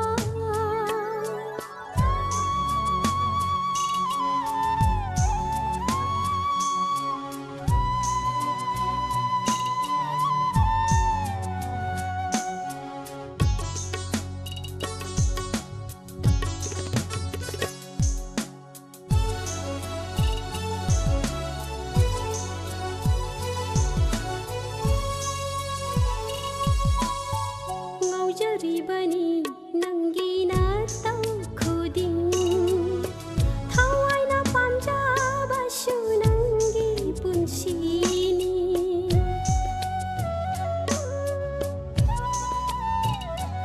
ꯍꯣ ꯉꯥꯎꯖꯔꯤꯕꯅꯤ ꯅꯪꯒꯤ ꯅꯇꯧ ꯈꯨꯗꯤꯡ ꯊꯋꯥꯏꯅ ꯄꯥꯝꯖꯕꯁꯨ ꯅꯪꯒꯤ ꯄꯨꯟꯁꯤꯅꯤ ꯂꯣꯏꯕ ꯅꯥꯏꯗ ꯐꯖꯕꯅ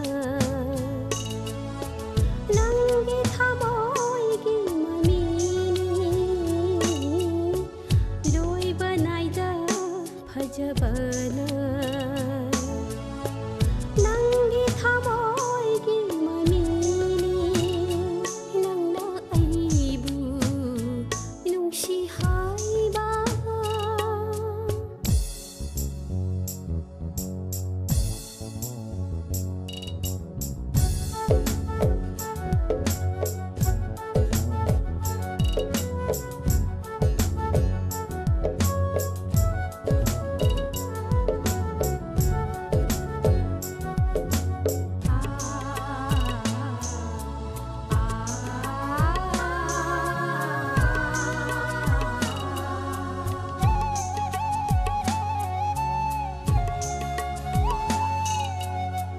ꯇꯥꯏꯕꯪ ꯊꯃꯣꯏ ꯀꯅꯥꯗꯁꯨ ꯈꯪꯍꯟꯗ꯭ꯔꯤꯕ ꯑꯩꯒꯤ ꯅꯨꯡꯁꯤꯕꯅꯤ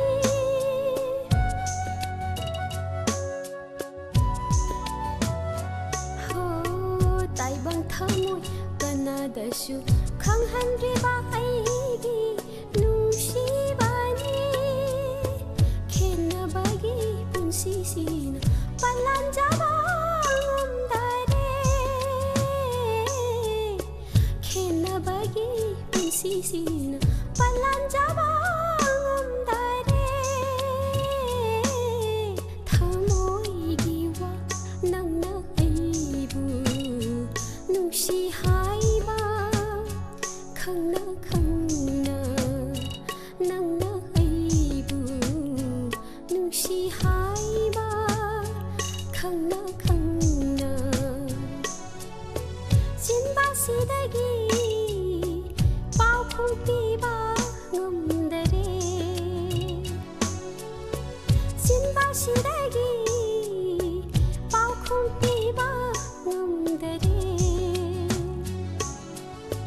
ꯅꯪꯅ ꯍꯥꯏꯕ ꯈꯨꯗꯤꯡ ꯏꯪꯖꯔꯤꯕꯁꯤꯅ ꯅꯪꯕꯨ ꯅꯨꯡꯁꯤ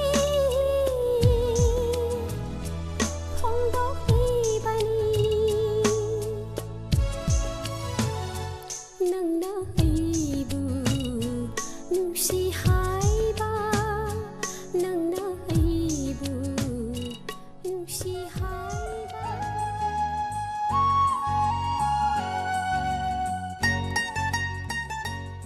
ꯗꯗꯥ ꯆꯥ ꯊꯧꯒꯤꯁꯦ ꯊꯥꯒꯨꯝꯁꯦ ꯉꯁꯤꯒꯤꯗꯤ ꯊꯦꯡꯉꯦ ꯍꯌꯦꯡ ꯅꯣꯡꯃ ꯂꯥꯛꯑꯒ ꯐꯖꯅ ꯊꯛꯑꯒꯦ ꯑꯗꯨꯗꯤ ꯁꯨꯝ ꯂꯩꯍꯧꯔꯒꯦ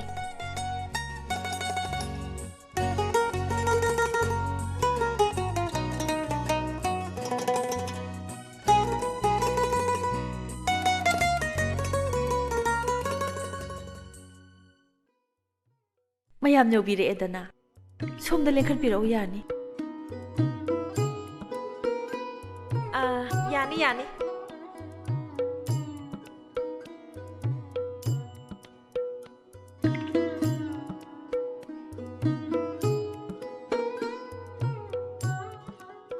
ꯀꯥꯟꯅꯗꯦ ꯃꯇꯝ ꯃꯥꯡꯍꯟꯗꯅ ꯋꯥꯁꯦ ꯑꯩꯈꯣꯏꯅ ꯅꯨꯄꯥ ꯃꯌꯨꯝꯃꯩꯗꯣ ꯊꯣꯛꯑꯕꯅꯤꯅꯅꯦ ꯑꯩ ꯍꯦꯛꯇ ꯍꯧꯗꯣꯛꯆꯔꯒꯦ ꯏꯕꯦꯝꯃꯒꯤ ꯏꯆꯥꯅꯨꯄꯤ ꯂꯩꯕꯥꯛ ꯂꯩꯁꯦ ꯑꯩꯗꯤ ꯋꯥꯁꯦ ꯂꯧꯊꯣꯛ ꯂꯧꯒꯣꯏ ꯂꯩꯇꯅ ꯍꯦꯛꯇ ꯍꯥꯏꯖꯕꯅꯤꯀꯣ ꯋꯥꯔꯧꯕꯤꯅꯨꯀꯣ ꯇꯥꯛꯄꯤꯌꯨ ꯏꯆꯦꯃ ꯏꯕꯦꯝꯃ ꯂꯩꯕꯥꯛ ꯂꯩꯁꯦ ꯑꯩꯒꯤ ꯏꯆꯥꯅꯨꯄꯥ ꯑꯍꯟꯅ ꯈꯣꯏꯗꯥꯖꯔꯨꯔ ꯃꯥꯜꯂꯦ ꯍꯧꯖꯤꯛꯀꯤ ꯃꯇꯝꯁꯤꯗꯤꯅꯦ ꯃꯃꯥꯅꯤ ꯃꯄꯥꯅꯤ ꯒꯥꯏꯅ ꯑꯉꯥꯡꯒꯤ ꯃꯄꯨꯛꯅꯤꯡ ꯈꯪꯗꯅ ꯑꯩꯈꯣꯏꯅ ꯍꯥꯏꯅ ꯁꯤꯡꯅꯕꯒ ꯌꯥꯄꯣꯠ ꯅꯠꯇꯦꯗ ꯑꯉꯥꯡꯒꯤ ꯃꯄꯨꯛꯅꯤꯡ ꯈꯪꯉꯒ ꯃꯃꯥ ꯃꯄꯥ ꯑꯩꯈꯣꯏꯅ ꯍꯥꯏꯅ ꯁꯤꯡꯅꯕꯅ ꯑꯃꯅꯤꯗꯣ ꯆꯨꯝꯗꯕꯔꯅꯦ ꯑꯩꯅ ꯍꯥꯏꯔꯤꯁꯤꯕꯣ ꯇꯥꯛꯄꯤꯔꯤꯁꯤꯕꯨ ꯑꯩꯒꯤ ꯏꯆꯥꯅꯨꯄꯤ ꯂꯩꯕꯥꯛ ꯂꯩꯁꯦ ꯏꯆꯦꯃꯒꯤ ꯏꯃꯧ ꯃꯥꯅꯦ ꯃꯥꯅꯦ ꯏꯕꯦꯝꯃꯒꯤ ꯏꯆꯥꯅꯨꯄꯤ ꯂꯩꯕꯥꯛ ꯂꯩꯁꯦ ꯑꯩꯒꯤ ꯏꯃꯧ ꯑꯣꯏꯖꯔꯒꯦꯅ ꯑꯩꯈꯣꯏ ꯍꯥꯏꯖꯒꯦꯅ ꯂꯥꯛꯆꯔꯤꯅꯦ ꯃꯥꯅꯦ ꯃꯥꯅꯦ ꯏꯆꯦꯃꯅ ꯍꯥꯏꯔꯤꯁꯦ ꯏꯕꯦꯝꯃ ꯂꯩꯕꯥꯛ ꯂꯩꯁꯦ ꯍꯣꯏ ꯏꯆꯦꯃꯒꯤ ꯏꯃꯨꯡꯗꯨꯗ ꯑꯩꯒꯤ ꯏꯆꯥꯅꯨꯄꯤꯅ ꯃꯧ ꯑꯣꯏꯕ ꯐꯪꯖꯕ ꯍꯥꯏꯕꯁꯦ ꯑꯩꯈꯣꯏꯒꯤꯗꯤ ꯂꯥꯏꯕꯛ ꯌꯥꯝꯅ ꯐꯕꯅꯤ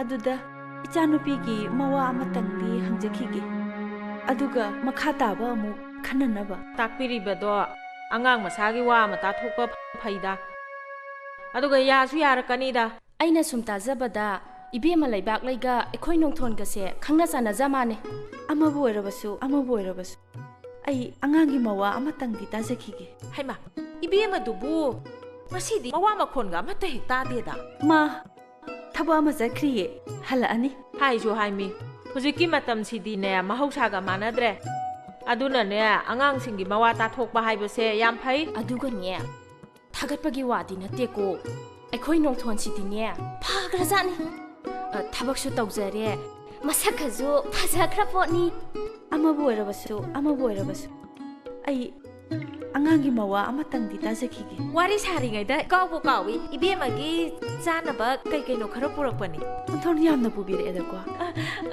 ꯌꯥꯝꯗꯦ ꯀꯩꯅꯣ ꯁꯤꯕꯨ ꯍꯩꯅꯧ ꯈꯔ ꯁꯦꯝ ꯈꯔ ꯄꯨꯔꯛꯄꯁꯤꯕꯨ ꯏꯍꯦ ꯑꯩꯁꯦ ꯆꯥꯒ ꯑꯝꯇ ꯇꯧꯗ꯭ꯔꯦ ꯌꯥꯔꯦ ꯀꯔꯤꯒꯤ ꯆꯥꯅꯣ ꯂꯣꯜꯂꯨꯔꯅꯨ ꯁꯤꯗꯒꯤ ꯀꯣꯟꯅ ꯑꯃꯨꯛ ꯂꯥꯛꯑꯒ ꯊꯛꯑꯒ ꯂꯣꯏꯔꯦ ꯂꯥꯛꯇꯅꯗ ꯂꯩꯔꯗꯣꯏꯅꯦ ꯉꯁꯤꯗꯤ ꯋꯥꯔꯤꯅ ꯁꯨꯝ ꯄꯨꯛ ꯊꯟꯅꯔꯁꯦ ꯑꯉꯥꯡꯒꯤ ꯋꯥꯗꯣ ꯍꯪꯗꯣꯛꯄꯤꯔꯝꯃꯣ ꯑꯉꯥꯡ ꯃꯁꯥꯅꯕꯨ ꯌꯥꯔꯗꯤꯅꯦ ꯑꯩꯈꯣꯏꯒꯤꯗꯤ ꯊꯨꯅ ꯍꯦꯛꯇ ꯍꯣꯡꯗꯣꯛꯅꯕ ꯇꯧꯔꯁꯤ ꯍꯥꯏꯔꯤꯁꯤꯅꯦ ꯑꯩꯈꯣꯏ ꯌꯧꯔꯒꯦꯀꯣ ꯑꯩ ꯁꯨꯝ ꯂꯩꯖꯍꯧꯔꯒꯦ ꯌꯥꯔꯦ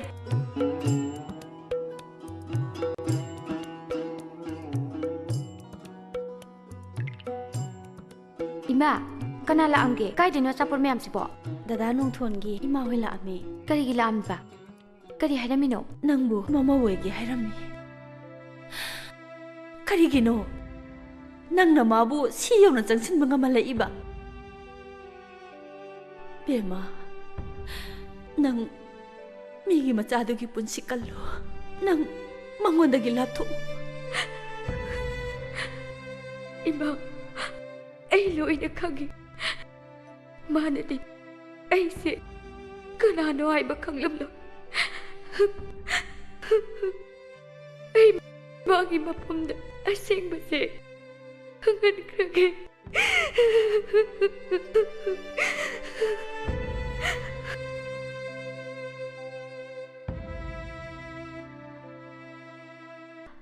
ꯅꯪ ꯑꯩꯕꯨꯗꯤ ꯇꯁꯦꯡꯅ ꯅꯨꯡꯁꯤꯕ꯭ꯔꯥ? ꯑꯩꯅ ꯅꯪ ꯅꯨꯡꯁꯤꯗ꯭ꯔꯒ ꯅꯣꯏꯗ ꯏꯃꯥ ꯊꯥꯔꯛꯀꯗ꯭ꯔꯣ? ꯏꯃꯥ ꯂꯥꯛꯑꯝꯕꯗꯨꯗꯅꯤ ꯗꯗꯥꯗ ꯑꯩꯅ ꯍꯪꯖꯔꯤꯕꯁꯦ. ꯑꯩ ꯗꯗꯥꯅ ꯑꯩꯕꯨ ꯅꯨꯡꯁꯤꯕꯤ ꯍꯥꯏꯕ ꯑꯩ ꯈꯪꯖꯩ. ꯑꯗꯨꯕꯨ ꯑꯩ ꯗꯗꯥꯒꯤ ꯃꯐꯝꯗ ꯀꯔꯤ ꯍꯥꯏꯒꯅꯤ? ꯗꯗꯥꯒꯤ ꯄꯨꯟꯁꯤꯕꯨꯗꯤ ꯑꯩꯅ ꯀꯟꯕ ꯄꯥꯝꯃꯤ. ꯂꯩꯕꯥꯛꯂꯩ, ꯀꯩꯅꯣ ꯅꯪ ꯉꯥꯡꯉꯤꯗꯨꯕꯣ? ꯇꯁꯦꯡꯕꯅꯤ. ꯗꯗꯥꯅ ꯑꯩꯉꯣꯟꯗ ꯊꯝꯕꯤꯔꯤꯕ ꯋꯥꯈꯜꯗꯣ ꯈꯖꯤꯛꯇꯪ ꯍꯟꯗꯣꯛꯄꯤꯔꯒ ꯑꯩꯕꯨ ꯀꯅꯥꯅꯣ ꯍꯥꯏꯕꯗꯣ ꯑꯃꯨꯛꯇ ꯊꯤꯕꯤꯌꯨꯕ.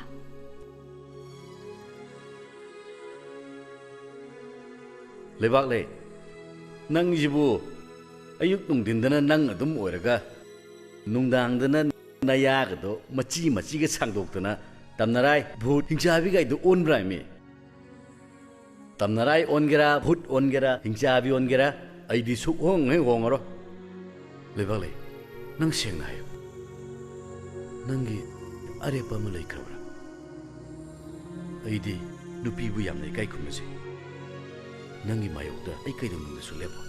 ꯗꯗꯥ, ꯑꯩ ꯍꯥꯟꯅꯗꯒꯤꯁꯨ ꯍꯥꯏꯖꯈ꯭ꯔꯤꯕꯗꯨꯅꯤ. ꯑꯩ ꯌꯨꯝ ꯄꯥꯜꯂꯔꯣꯏ ꯍꯥꯏꯅ ꯂꯦꯞꯈ꯭ꯔꯦ. ꯑꯩꯒꯤ ꯑꯔꯦꯞꯄ ꯋꯥꯈꯜꯁꯦ ꯗꯗꯥꯅ ꯀꯥꯏꯍꯟꯕꯤꯒꯅꯨ. ꯃꯗꯨꯅ ꯏꯕꯥꯅꯤꯒꯤ ꯌꯥꯏꯐꯕ ꯑꯣꯏꯒꯅꯤ. ꯐꯔꯦ, ꯅꯪꯒꯤ ꯋꯥꯈꯜꯅ ꯑꯗꯨ ꯌꯧꯔꯕꯗꯤ ꯑꯩ ꯅꯪꯉꯣꯟꯗ ꯑꯌꯦꯠꯄ ꯑꯣꯏꯔꯔꯣꯏ. ꯑꯗꯨꯕꯨ ꯅꯪꯅ ꯂꯧꯔꯤꯕ ꯐꯤꯔꯦꯞꯇꯨꯒꯤ ꯃꯔꯝꯗ ꯑꯩꯉꯣꯟꯗ ꯈꯪꯍꯜꯂꯣ ꯃꯗꯨꯅ ꯊꯃꯣꯏꯕꯨ ꯐꯥꯊꯖꯕ ꯉꯝꯕ꯭ꯔꯥ ꯌꯦꯡꯒꯦ ꯍꯥꯏꯌꯨ ꯃꯔꯝꯗꯣ मरम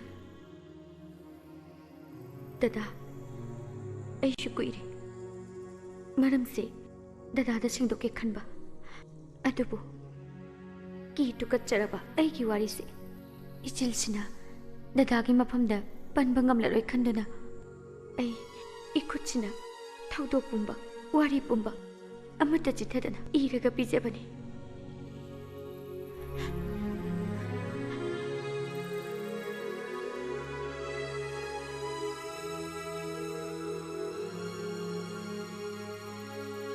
दादा से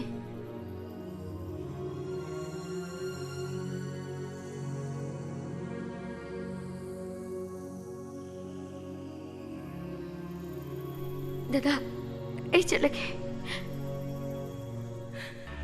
ꯑꯩꯒꯤ ꯄꯨꯟꯁꯤꯗꯤ ꯂꯩꯃꯟ ꯆꯜꯂꯕꯤ ꯆꯩꯊꯦꯡ ꯐꯪꯂꯕꯤ ꯑꯗꯨꯒꯨꯝꯕ ꯆꯩꯊꯦꯡꯁꯤꯡ ꯑꯗꯨ ꯂꯝꯗꯝꯁꯤꯒꯤ ꯆꯅꯨꯔꯥ ꯀꯌꯥꯁꯤꯡꯗ ꯐꯪꯗꯅꯕ ꯍꯥꯏꯗꯨꯅ ꯀꯠꯊꯣꯛꯇꯨꯅ ꯍꯤꯡꯂꯤꯕꯤ ꯄꯨꯟꯁꯤ ꯑꯃ ꯗꯗꯥ ꯑꯩ ꯌꯨꯝ ꯄꯥꯜꯂꯨꯔꯦ ꯃꯧ ꯈꯛꯇꯪ ꯑꯣꯏꯔꯝꯂꯕꯗꯤ ꯗꯗꯥꯒꯤꯗꯃꯛ ꯌꯥꯝꯅ ꯊꯧꯅꯥ ꯐꯅ ꯂꯦꯞꯂꯝꯕ ꯉꯝꯕꯅꯤ ꯑꯗꯨꯕꯨ ꯑꯩ ꯉꯝꯗ꯭ꯔꯦ ꯃꯔꯝꯗꯤ ꯑꯩꯅ ꯂꯩꯁꯥꯔꯤꯉꯩꯗ ꯅꯣꯡꯃ 이khang khanghodana ukki anama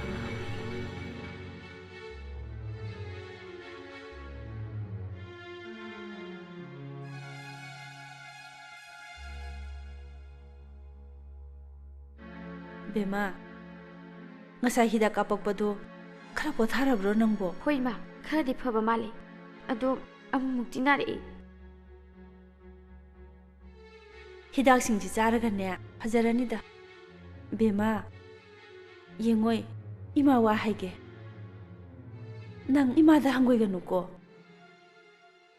nangi laina se wom kes ni hai nang yam thuna yum panaba tawrasi nangi khangna sana jaba ka leibro ima da lot kan sengna hayo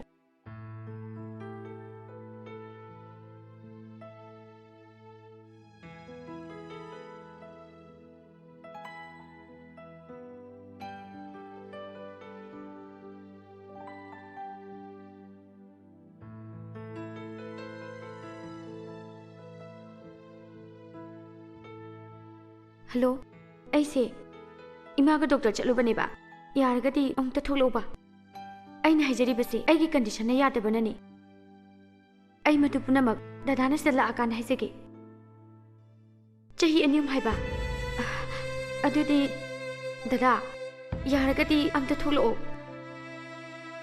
आई किसे अरुई बड़ी रिक्वेस्ट नहीं आई न हजरी बसे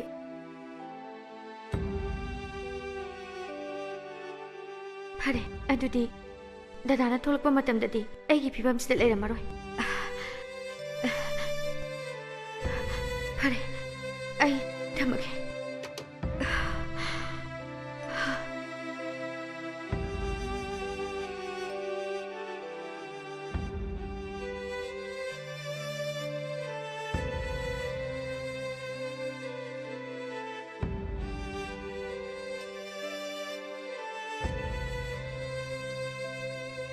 Chening se sunu ka dorge bhai matam gi chenu bini khar yog sunu kaino khongok se piyo gara fanek se piyo gara ara pame dillel dam masi dillem to ro he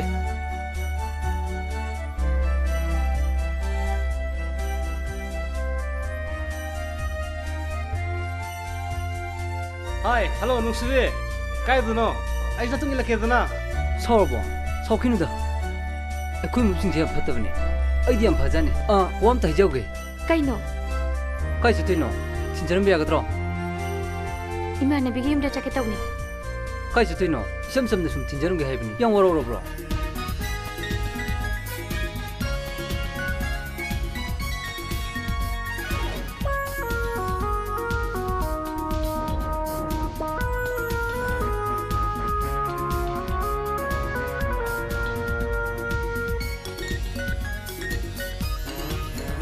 시리 그렇고 있는 방식 ngasi kuine phongum se ai thabak le hui ai hai taro ro chukla ya di nang soi fi la sam ta thula no ri ke do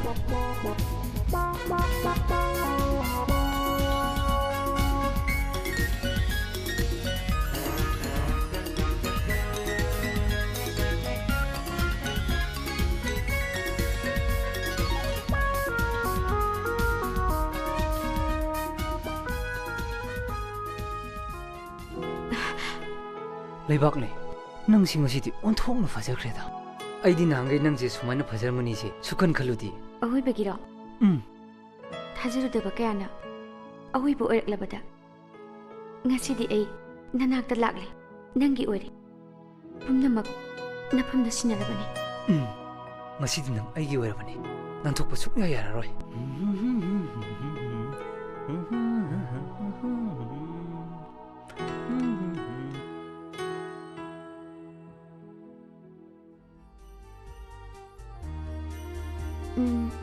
Chalere oh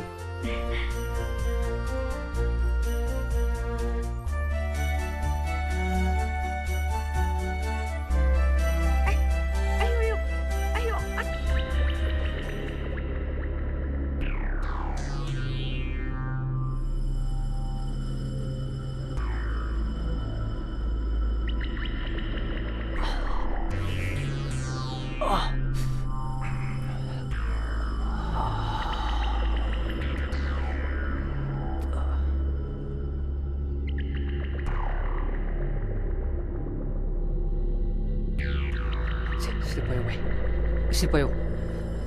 Kitang kaong ko. Tilagi he.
Singla 좀 더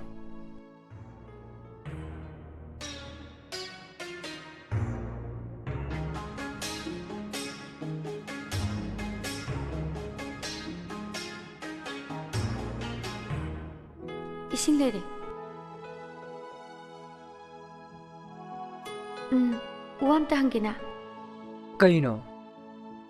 Ngasai. Aina phi shugena. Phi mayam puthokpada Puri khawdagi syringe ama yauramidubu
ꯂꯩꯄꯥꯛ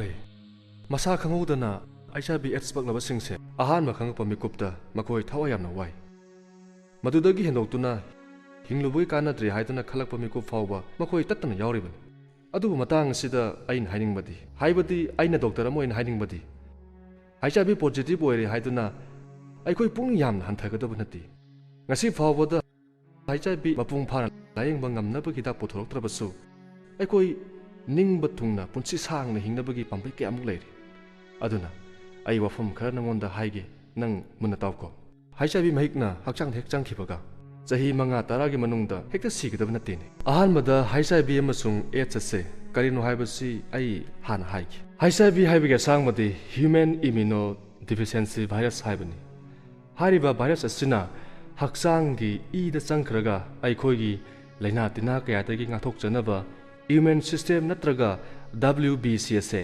ꯃꯥꯡ ꯇꯥꯛꯍꯟꯈꯤ ꯃꯁꯤꯗꯒꯤ ꯂꯩꯅꯥ ꯇꯤꯟꯅꯥ ꯀꯌꯥꯃꯔꯨꯝ ꯅꯥꯔꯛꯏ ꯂꯩꯅꯥꯁꯤꯕꯨꯅꯤ ꯑꯩꯈꯣꯏꯅ AIDS ꯑꯅ ꯍꯥꯏꯔꯤꯕꯁꯤ ꯁꯥꯡꯅ ꯍꯥꯏꯔꯕꯗ ꯑꯦꯀ꯭ꯋꯤꯌꯔ ꯏꯝꯃ꯭ꯌꯨꯅꯣ ꯗꯤꯐꯤꯁꯤꯌꯦꯟꯁꯤ ꯁꯤꯟꯗ꯭ꯔꯣꯝ ꯍꯥꯏꯅ खंगnei ꯑꯗꯨꯒ HIV ꯍꯥꯏꯔꯤꯕꯁꯤꯅ ꯃꯗꯨꯒꯤ ꯃꯍꯤꯛꯇꯨꯕꯨꯅꯤ ꯑꯗꯨꯒ AIDS ꯍꯥꯏꯔꯤꯕꯁꯤꯅ HIVꯅ ꯅꯥꯍꯜꯂꯛꯂꯤꯕ ꯂꯩꯅꯥ ꯃꯌꯥꯝꯁꯤꯡ ꯑꯗꯨꯕꯨꯅꯤ HIV ꯁꯟꯗꯣꯛꯄꯒꯤ ꯃꯑꯣꯡꯗꯤ ꯁꯤꯔꯤꯟꯖ ꯅꯤꯗꯜ ꯇꯤꯟꯅꯔꯨꯕꯗꯒꯤ ꯌꯨꯝꯕꯥꯟꯕꯒꯤ ꯃꯔꯤ ꯂꯩꯅꯕꯗ ꯃꯍꯤꯛꯁꯤꯡ ꯑꯁꯦ ꯄꯛꯂꯕ ꯅꯨꯄꯥꯗꯒꯤ ꯅꯨꯄꯤꯗ नत्रगा नुपीदगी नुपादा महिक से याव ई काबलुबदगी नत्रगा पॉजिटिव ओइरबा ममादगी मसादा अदुगा करियुमा कांदसु याम तांगना एक्सीडेंट थोमिनबदगी हाइसाबी महिक असे संदोकिबसु यावरी अदुगा ख्वाइदगी मरोइना होमोसेक्सुअल गोइबा थबकसिंगदगी सुनि अखोइना याम नौना थिजिलुबदगी खांगे करिगुम्बा हाइसाबी एड्स पक्पा मी अमगा डीप किस अमसुंग सडन किस तकिसु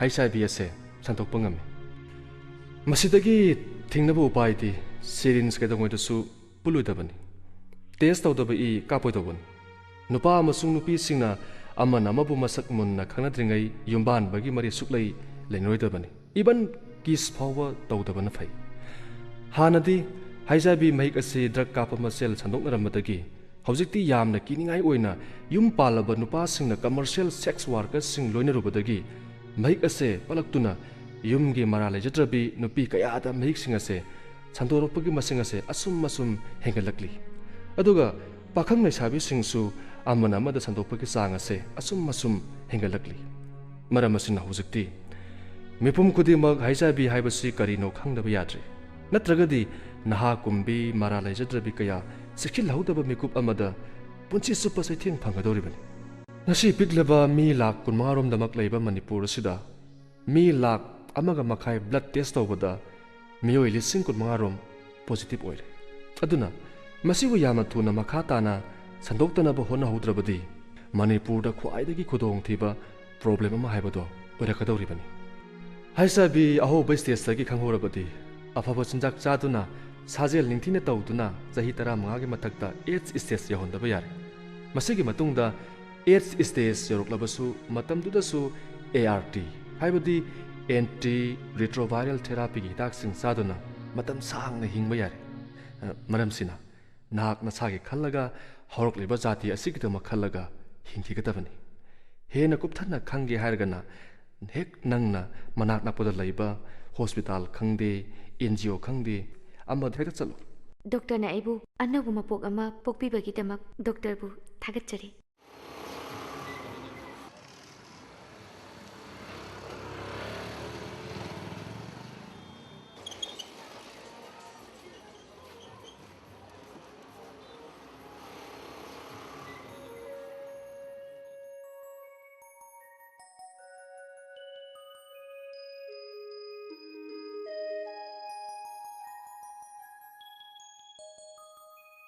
इबीमा लेबाकले चंगओ फमजिसे यारे चे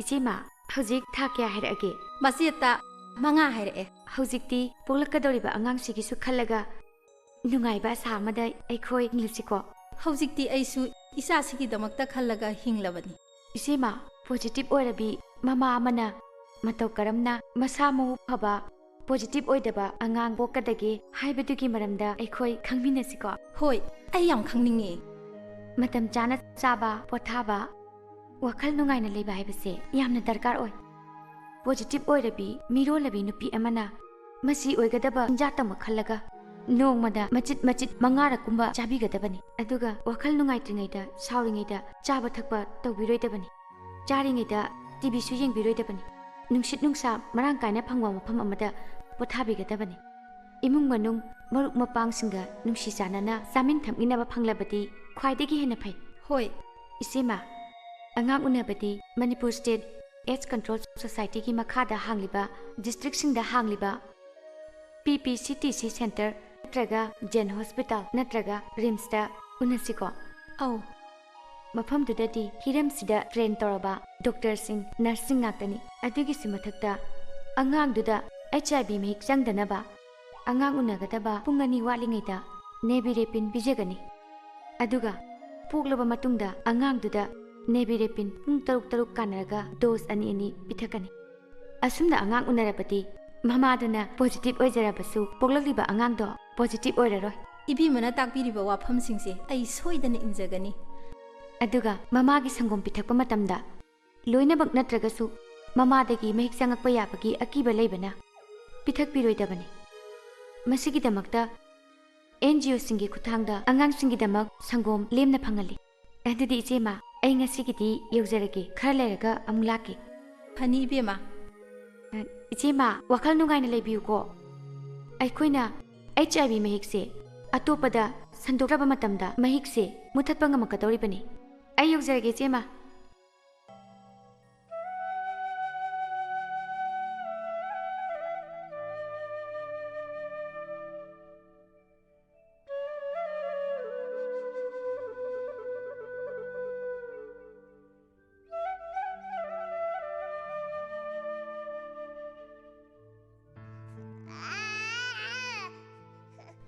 लोरे तो लोरे से कापनो से अबुंगी से संगम से मदोइनी लोरे तो आ लोरे तो आ लोरे तो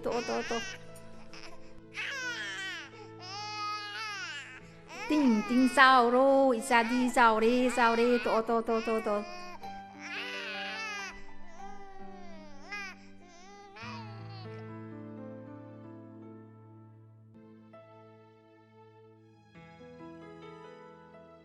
이제마 안강 이루자 비리로 호이 모라시다 파모 이베마 야니 제마 이스 안강시디 온통나 싸우랍니다 마사나 마사 파리바 타부 क्या सुरगे जेमा अहुम फारबो फाद्री नुमित 8 नि वाली लाइन योक्पिबा हाइदुनि दै बेमा हुजिक फाउदी कैसु थैदोकबा तौद्री तुंगदा करी थोकलगदबनो खंगदे इजेमा करिसु नुंसा थिबिरुनुदा ngasi prithibigi kachin koya sinba thungna HIV positive oreba singna amadi magi macha masu singi yaiphanaba thabak kaya ama pakatpa hona khrabani aikoi shaida su yor abani icheba ai angang gi sangom pujarakpani sida leire angang do emte pamjege ba hoi adudi ai sangom ongta semugige khoi hoi chema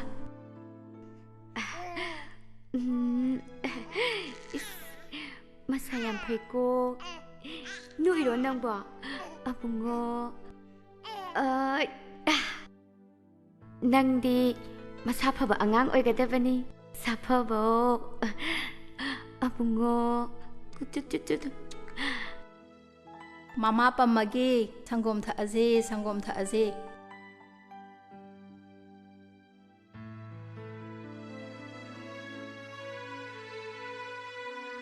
से थंगोम था अजे था ममागी खोमलांग मरिक अमा फाव थकप फंगजद्रे को खल्लुबदा आई अमुमु कपनिंग ए करिनोने चिमा अदुक यामना पुनिंग हंथना लेबिरुदुबो अंगांग मसा फना लेबा हाइबसिबु इचेमगी याइफबा नत्रने इसेमकीदी मतम चाना मिरोलिंगेदा टेस्ट तहौरबनिना आंगांगसे पॉजिटिव ओइगदबदगिसु कलहौरे अदुना हुजिक्ति इसागिदमक खलगा नुंगाइना हिंबिरो अदुदी इचेमा आई अते अते चक्कदबसु लेहौरी आई यौरगे यौरो यौरो इबेमा नेने चटलगे ये नेने चटलगे ये नेने चटलगे को चटले अईगे अनोबो पुंसिगी खोंथांग अमा थांगबा हौगलखी मतमदुदनी अइना नोंमा थबक हलकपदा दादाना इबु गारीना थेंखिबा अदुदगी दादागी नुंसिबा थमोय नुंदा लातुना थमजरगे अदुबु इबानीगी मरक्ता लेरिबा खेनबगी पलसी समाजसिगी पलसिबु लालगा चंगलके खनबिगनु मदुगी मुहुत्ता अईगुंबी लाइबक थिरकदबी अमबु कनबियु दादागी लेबाक लेबाक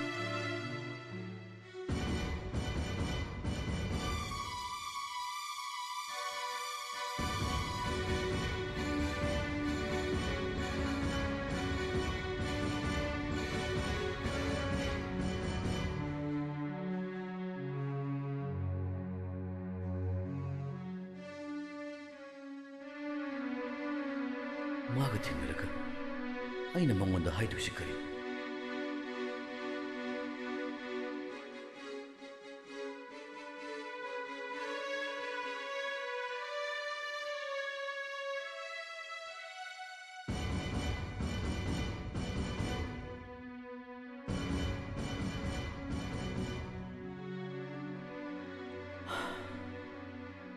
आई यारे पमा हाना खनबा तारे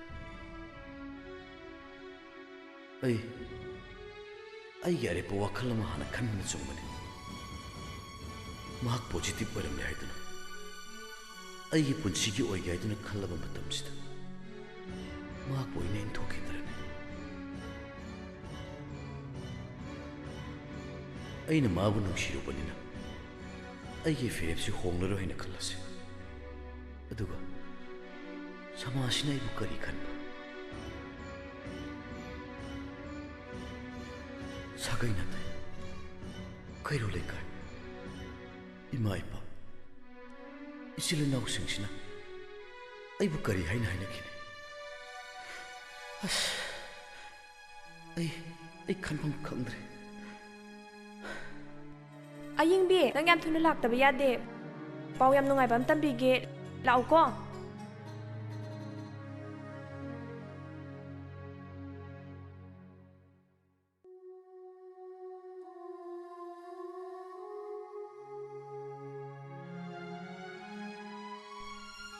कहीं नुंगाइबा पाओबो दादा लवांगबदो सिदा पुंग अनीदा लाकनिये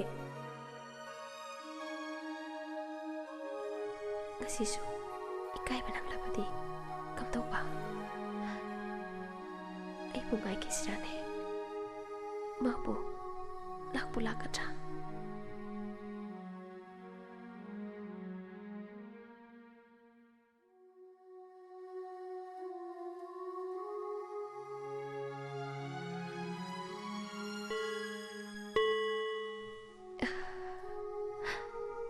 Laru tamaleda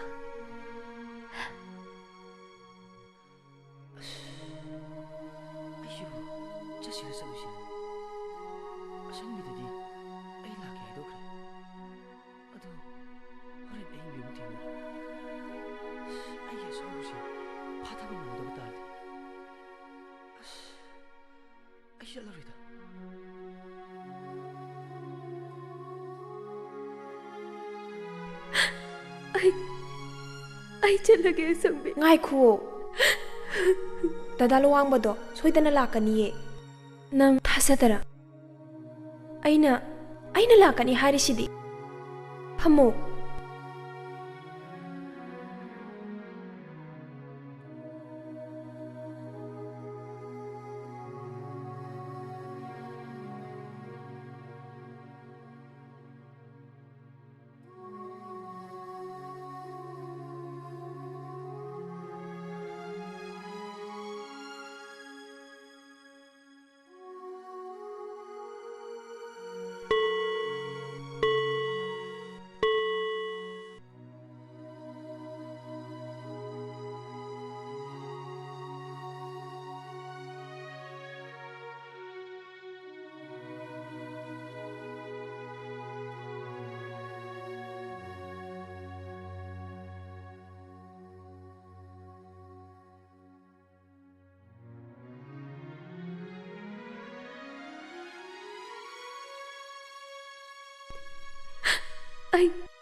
चलगे संबी आई खंगे संबी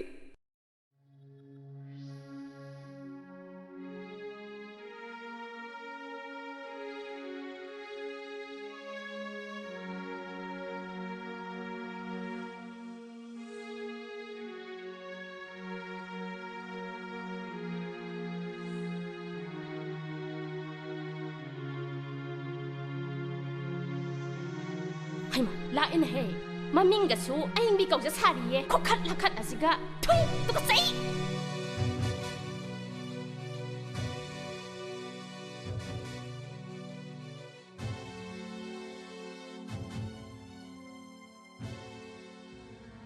हंदक ने असिंग जे तांगदोरी कोइना मा तांगदोरे इबेमा हाइमा लाइन है असिरो हरे कृष्णा लैना पक्पिसा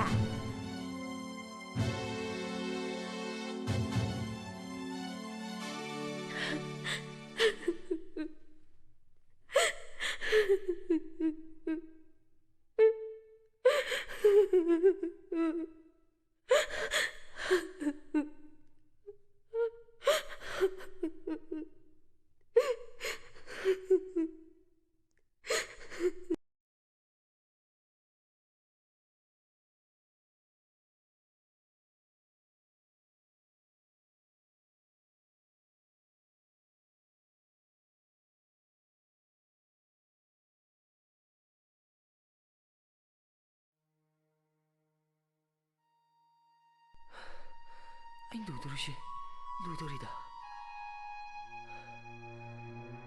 anh biết anh sẽ làm gì mà tâm đi करिगुम्बा तचाना याददना बानी कायना बतारबसु अहिदी नंगिदमक्ता सिदोक्पा ngamgani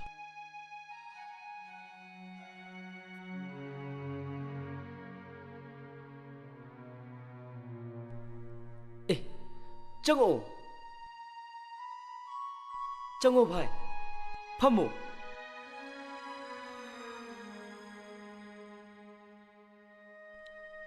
कईदोरे भाई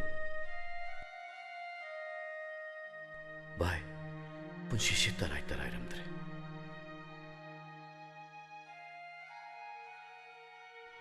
अइदी माबु अइगी ओइजगे हाइदुन इमा फावो थारुरबने ngasi se mana asengba paukum pi haiduna isalubale adugadi magi wari mayam ama taru badagi ai kokse puba ngamdre bhai magi kari wari no bhai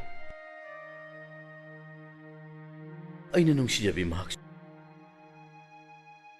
ma oiram batana positive soiram le bhai masi wasum boigadrane mana kai haino मा अइबु नुंसिबा माले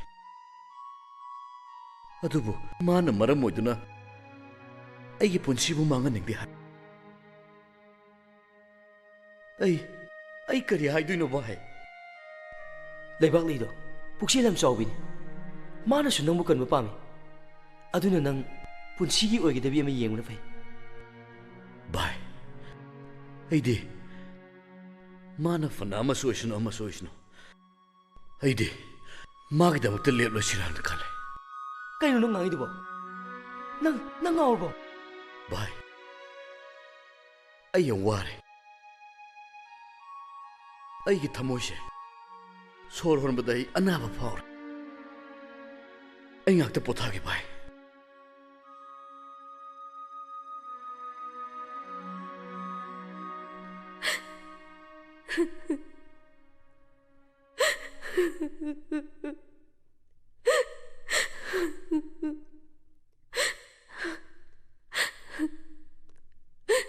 Dalawa ay nambudi tamoy ching na nungsi punsisida nahak na tana ay ato pakaranasu ay miyang karanchan kita adubo ngasidi ay giori papimamsida kanana no ay lande ay batasagadaba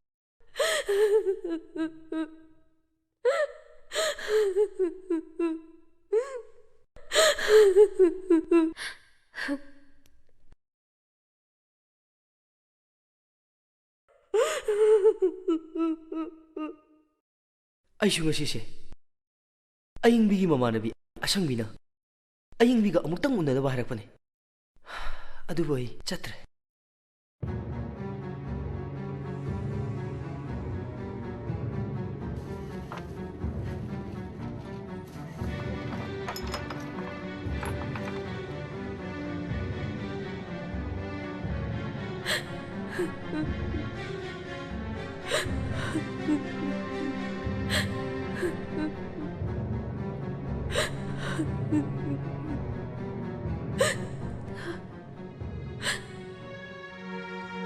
Naluang, nangayang palo ko.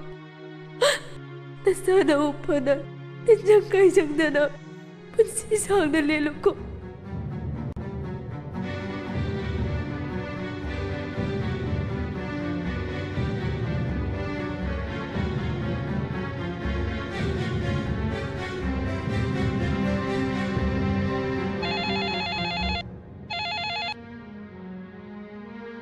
Hello?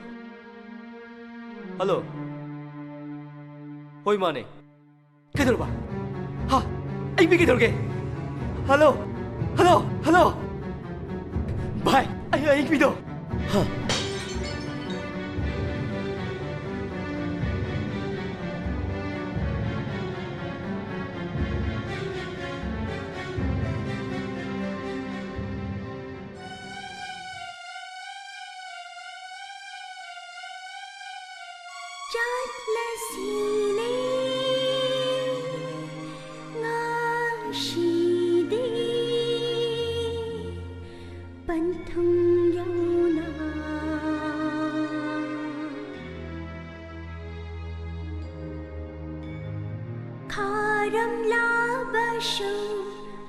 Anh Bi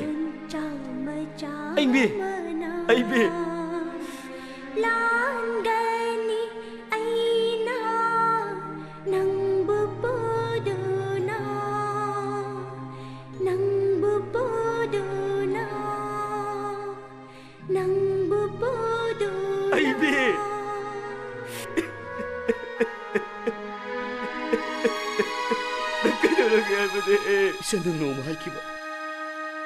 Nangi dadaluang babu yam na nungsisi. Mangonda yet papiro hay bidugira. Nang nangasi mabu thadok turat chalisi. Hayo se ingbi. Luang ba ayam pende. Punamak se nang da thon mangaktre. Ay gichen nupi ingbi. Punamak nang hat pade. Bade ay ingbi hat pade. Ay hat pade.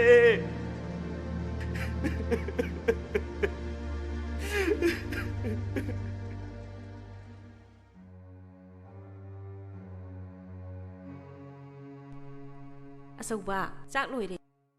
Nabani bu kari haina khige. Imadi thabak se khara thujan ba pame. Kainu ne thawai buima. Haima, masina pangchan na risi yango ko.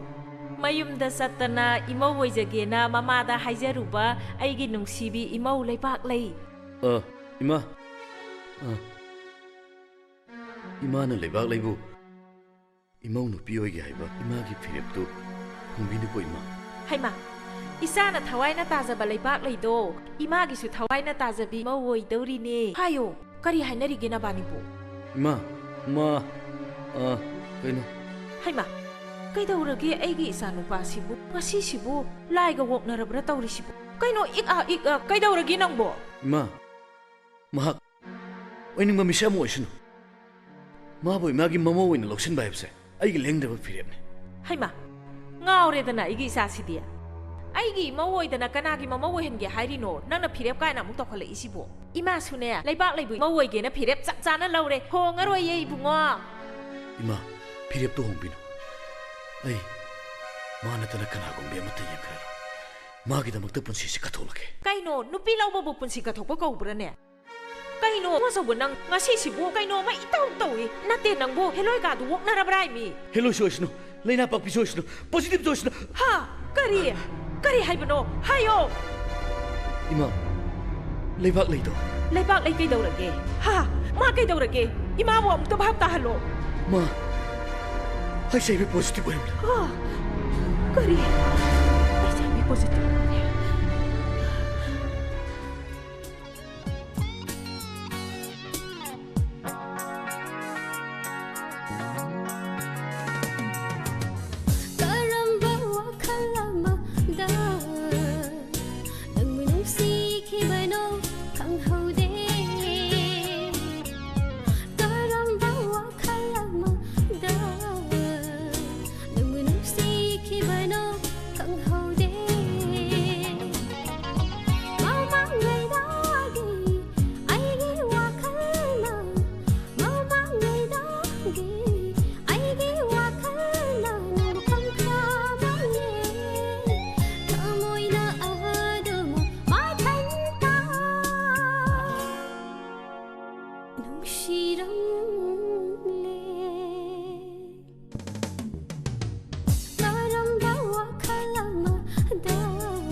हारिदुबो इमादी मंगा चप मानरे लेबाक लैदो इमासु नुंसी इमौ वैनिंगी मयुमदा फाउसतना हाइनरुरिबनी अदुबु positive ओइरबि माबु इमौनि हाइदुना लेकाइसिगी ममांगदा समाजसिगी ममांगदा करमना पुथोकदौरिबनो नंग नसिना नाउगी येमु मियामसिगी खलु आई पुनुमकी खल्लबा मतुंग नसाना हाइजरिसे सगै नते लमदमसिगी मियामकी तनतना पृथ्वीगी पुनुमकी खल्लबा मतुंग नंगाउरब्रो हा नंगाउरब्रा हायो करिनो नंगना लोलिबो सोइरोन मयाम दुबो इमा आइना nganglise चोइरो नति इमा दि लाइक लाइसो हैबिनी इमा दबो आइना करेमु हाइनिङाइ लैरिगेन हाइफमसु थोकते नंगी वाकतो पृथ्वीदे हिंदुना लैरिबा मियाम अमत्तना याफम थोकते नंग नंग न थोइदु पामुदब्रा नंग इमा मथौना लैबा मरैबाक निंगमा मसादे मसागी थवाइ कथोलगा मी चामगी थवाइ कनबा ngamgadaba ओइरबदि मसागी थवाइ थादोकपदा कैसु पामुदे हाय नोंथोन इमाना नसासु थौना फवसिंगी मरकता पोपिरमलबनिना हिंगने हिंगने सिरबा थवाइसिं असिबगी खयातगी कन्ननबा होनबदा पुंसीसे कथोलगे हायदुना नसा लेबजखरे नंगी वाखन्ना दु यौख्रबदि नंगी आसादे हिंजरमबिना मा हैना इसाबु असिबगी खयात मदुसु बदनामगा लोइनना इमा नोमदी सोइदना सिरगदबा मिबगी पुंसीना अफबा थबक तोमलगा सिबबु करिगी किनिङाइ ओइगेने नसाना थांजंगदोरिबा खोंथांसे हमचतनरबा थवाइ क्याबु कन्नबगिदमा नुपी समाजबु अवांबा थाकता थमनबगिदमा अचौबा खोंथांग अमनेमा ngasiगी मेडिकल साइंस की मतेंगनसु मखोइबु नॉर्मल लाइफ ता हिंगनबो होनबसे इमासु याफम थोक्तबरने इबुंगो नंग तसेंगना लेपेको मजा होंदोके खंजद्रे इमा होखिबा पुंसीगी तांकक कयादा इमाना हाइबे इंदुनत लाकपा नसान ngasiदी नसाना हाइजबसिमत इमाना या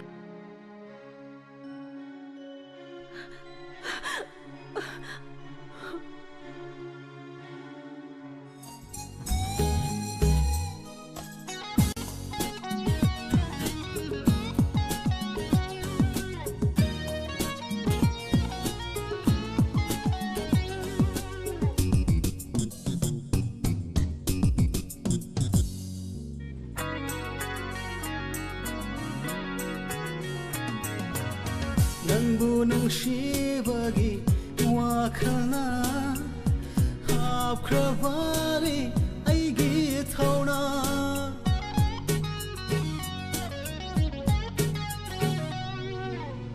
नंबु नुंशिबगी वाखना हाबख्रबारी आइगी थौना काथोख्रबारी नंगोंदा लोइना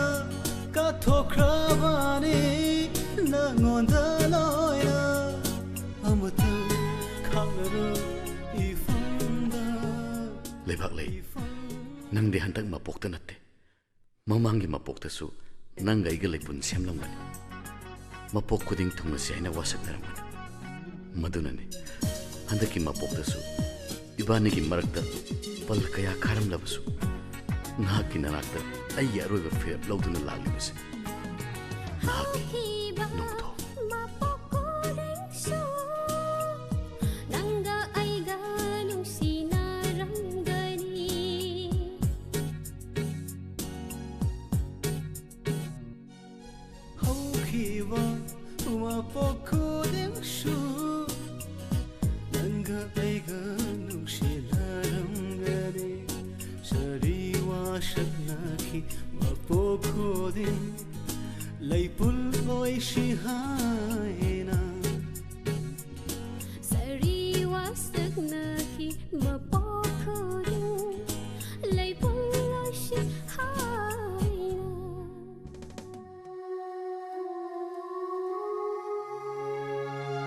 असंबी हेमा कदाई चलुइनो कदाई दनो दादा आई थबा अम चलुबने युमदा हलइने दादा कदाई चतुइनो अईगी खोंचकी पंथुम लेते पलेफमसु खंदी असंबी आई ngawre असंबी आई यामना पेंदी असंबी पुंसीसे आई यामना पेंदी आई नंगा वरी सा पामी आइशु दादाबु याम साउनिंगी दादाना ब्लड टेस्ट तौरबा मतुंगदा महाक अमुक्तंग उनबिरमबदी अयिंगबिदो हिंदुना लैरबा याय आई हम नुंगाइते अइसे मी नते गसी की ताइबंगसिदा आई मोइबदा मतिक चाद्रमीनी आई पिकबो पुसेलदा अयिंगबिबो लांदा लबिकी इंथोपिकी संबी नंग दैबुंग तो पथालो अयवारे दादा नंग करी नो याम ngang वाखलदो अमुक्ता तपथखो अशिबा अमगिदमा एखोय सिगदबा नते मालेम सिदा एखोय थौना फना हिंगदबने दादा एखोय थौना फना हिंकिसे माने एखोय मालेम सिदा अहिंबा मोइना थौना फना हिंगदबने लाओ आई थिलमगी लाओ असंबी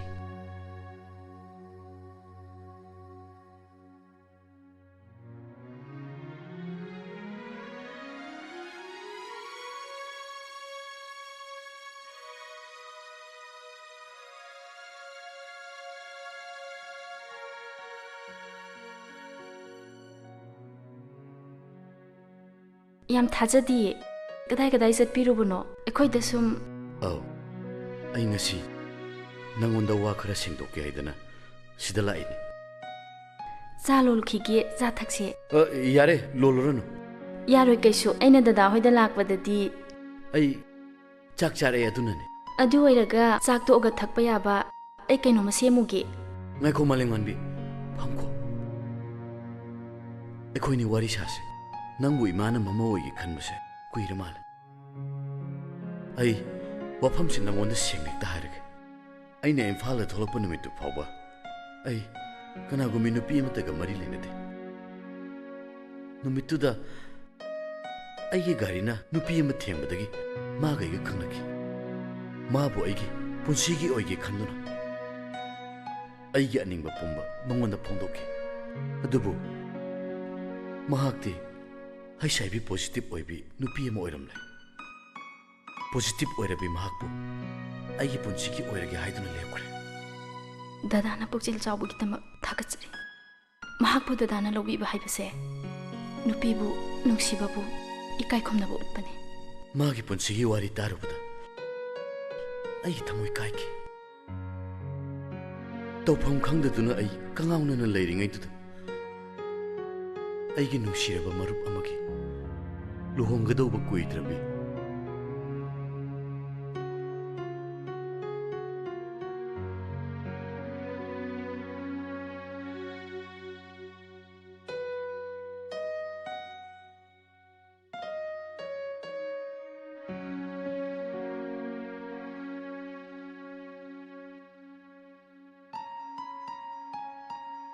मसीदगी लेपुल लाइन कौबा मेट्रिमोनियल सेंटर में सेंगे खल दुदा सोमसु डॉक्टर अमा ओइना अंगम मतेंग पांगबियो हाइतना हाइजगे तम आई सोइदन मतेंग पांगजगे याम नुंगाइजरे अदुदा आई अमुक योगजरगे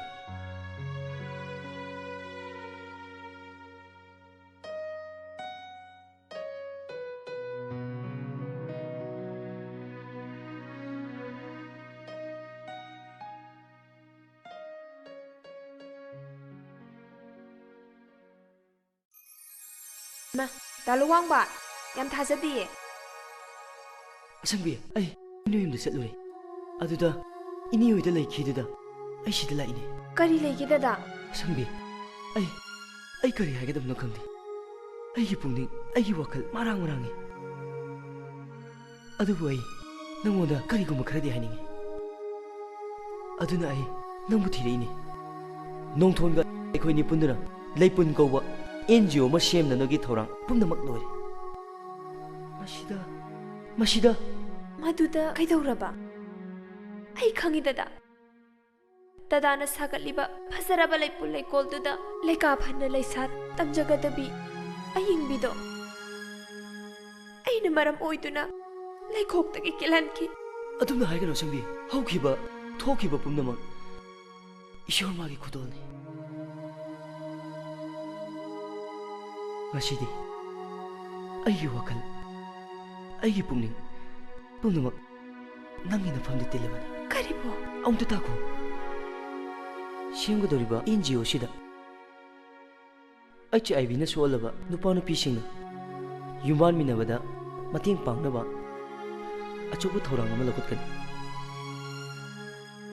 makhoi masa masu singna tamnaba boarding yaurba school amasu salagini masigi sangaba nimitta nongthonba leibak lega yamna chamba luhongbugi thoram pangthokani masida aduda kaidauraba mabanigi luhongbagi nungairaba numittuda banishu numittuda ai bhaptazare sangbi aina khangjabada Manipur State AIDS Control Society MEX ki makhada natraga Foreign Funding Agency kaya gi makhada HIV AIDS sandoropa thingbagi project kaya NGO kya gi kuthangda paikhat hojik paikhat liba project sing asi ayamana mi ama oibagi apamba nungsiba kalakpa haibu wafam dudagi khajiktang nathaibugum uje maramaduna Laipul hariba a matrimonial shelter for HIV positive si aikhoina lingkhatchaban matam kuina dagi aikhoina mangjarak mangama ngasidi mangphongnari khanjabada yamna nungaijai wai kharasi haijaraga miyam dagi bidai laujeri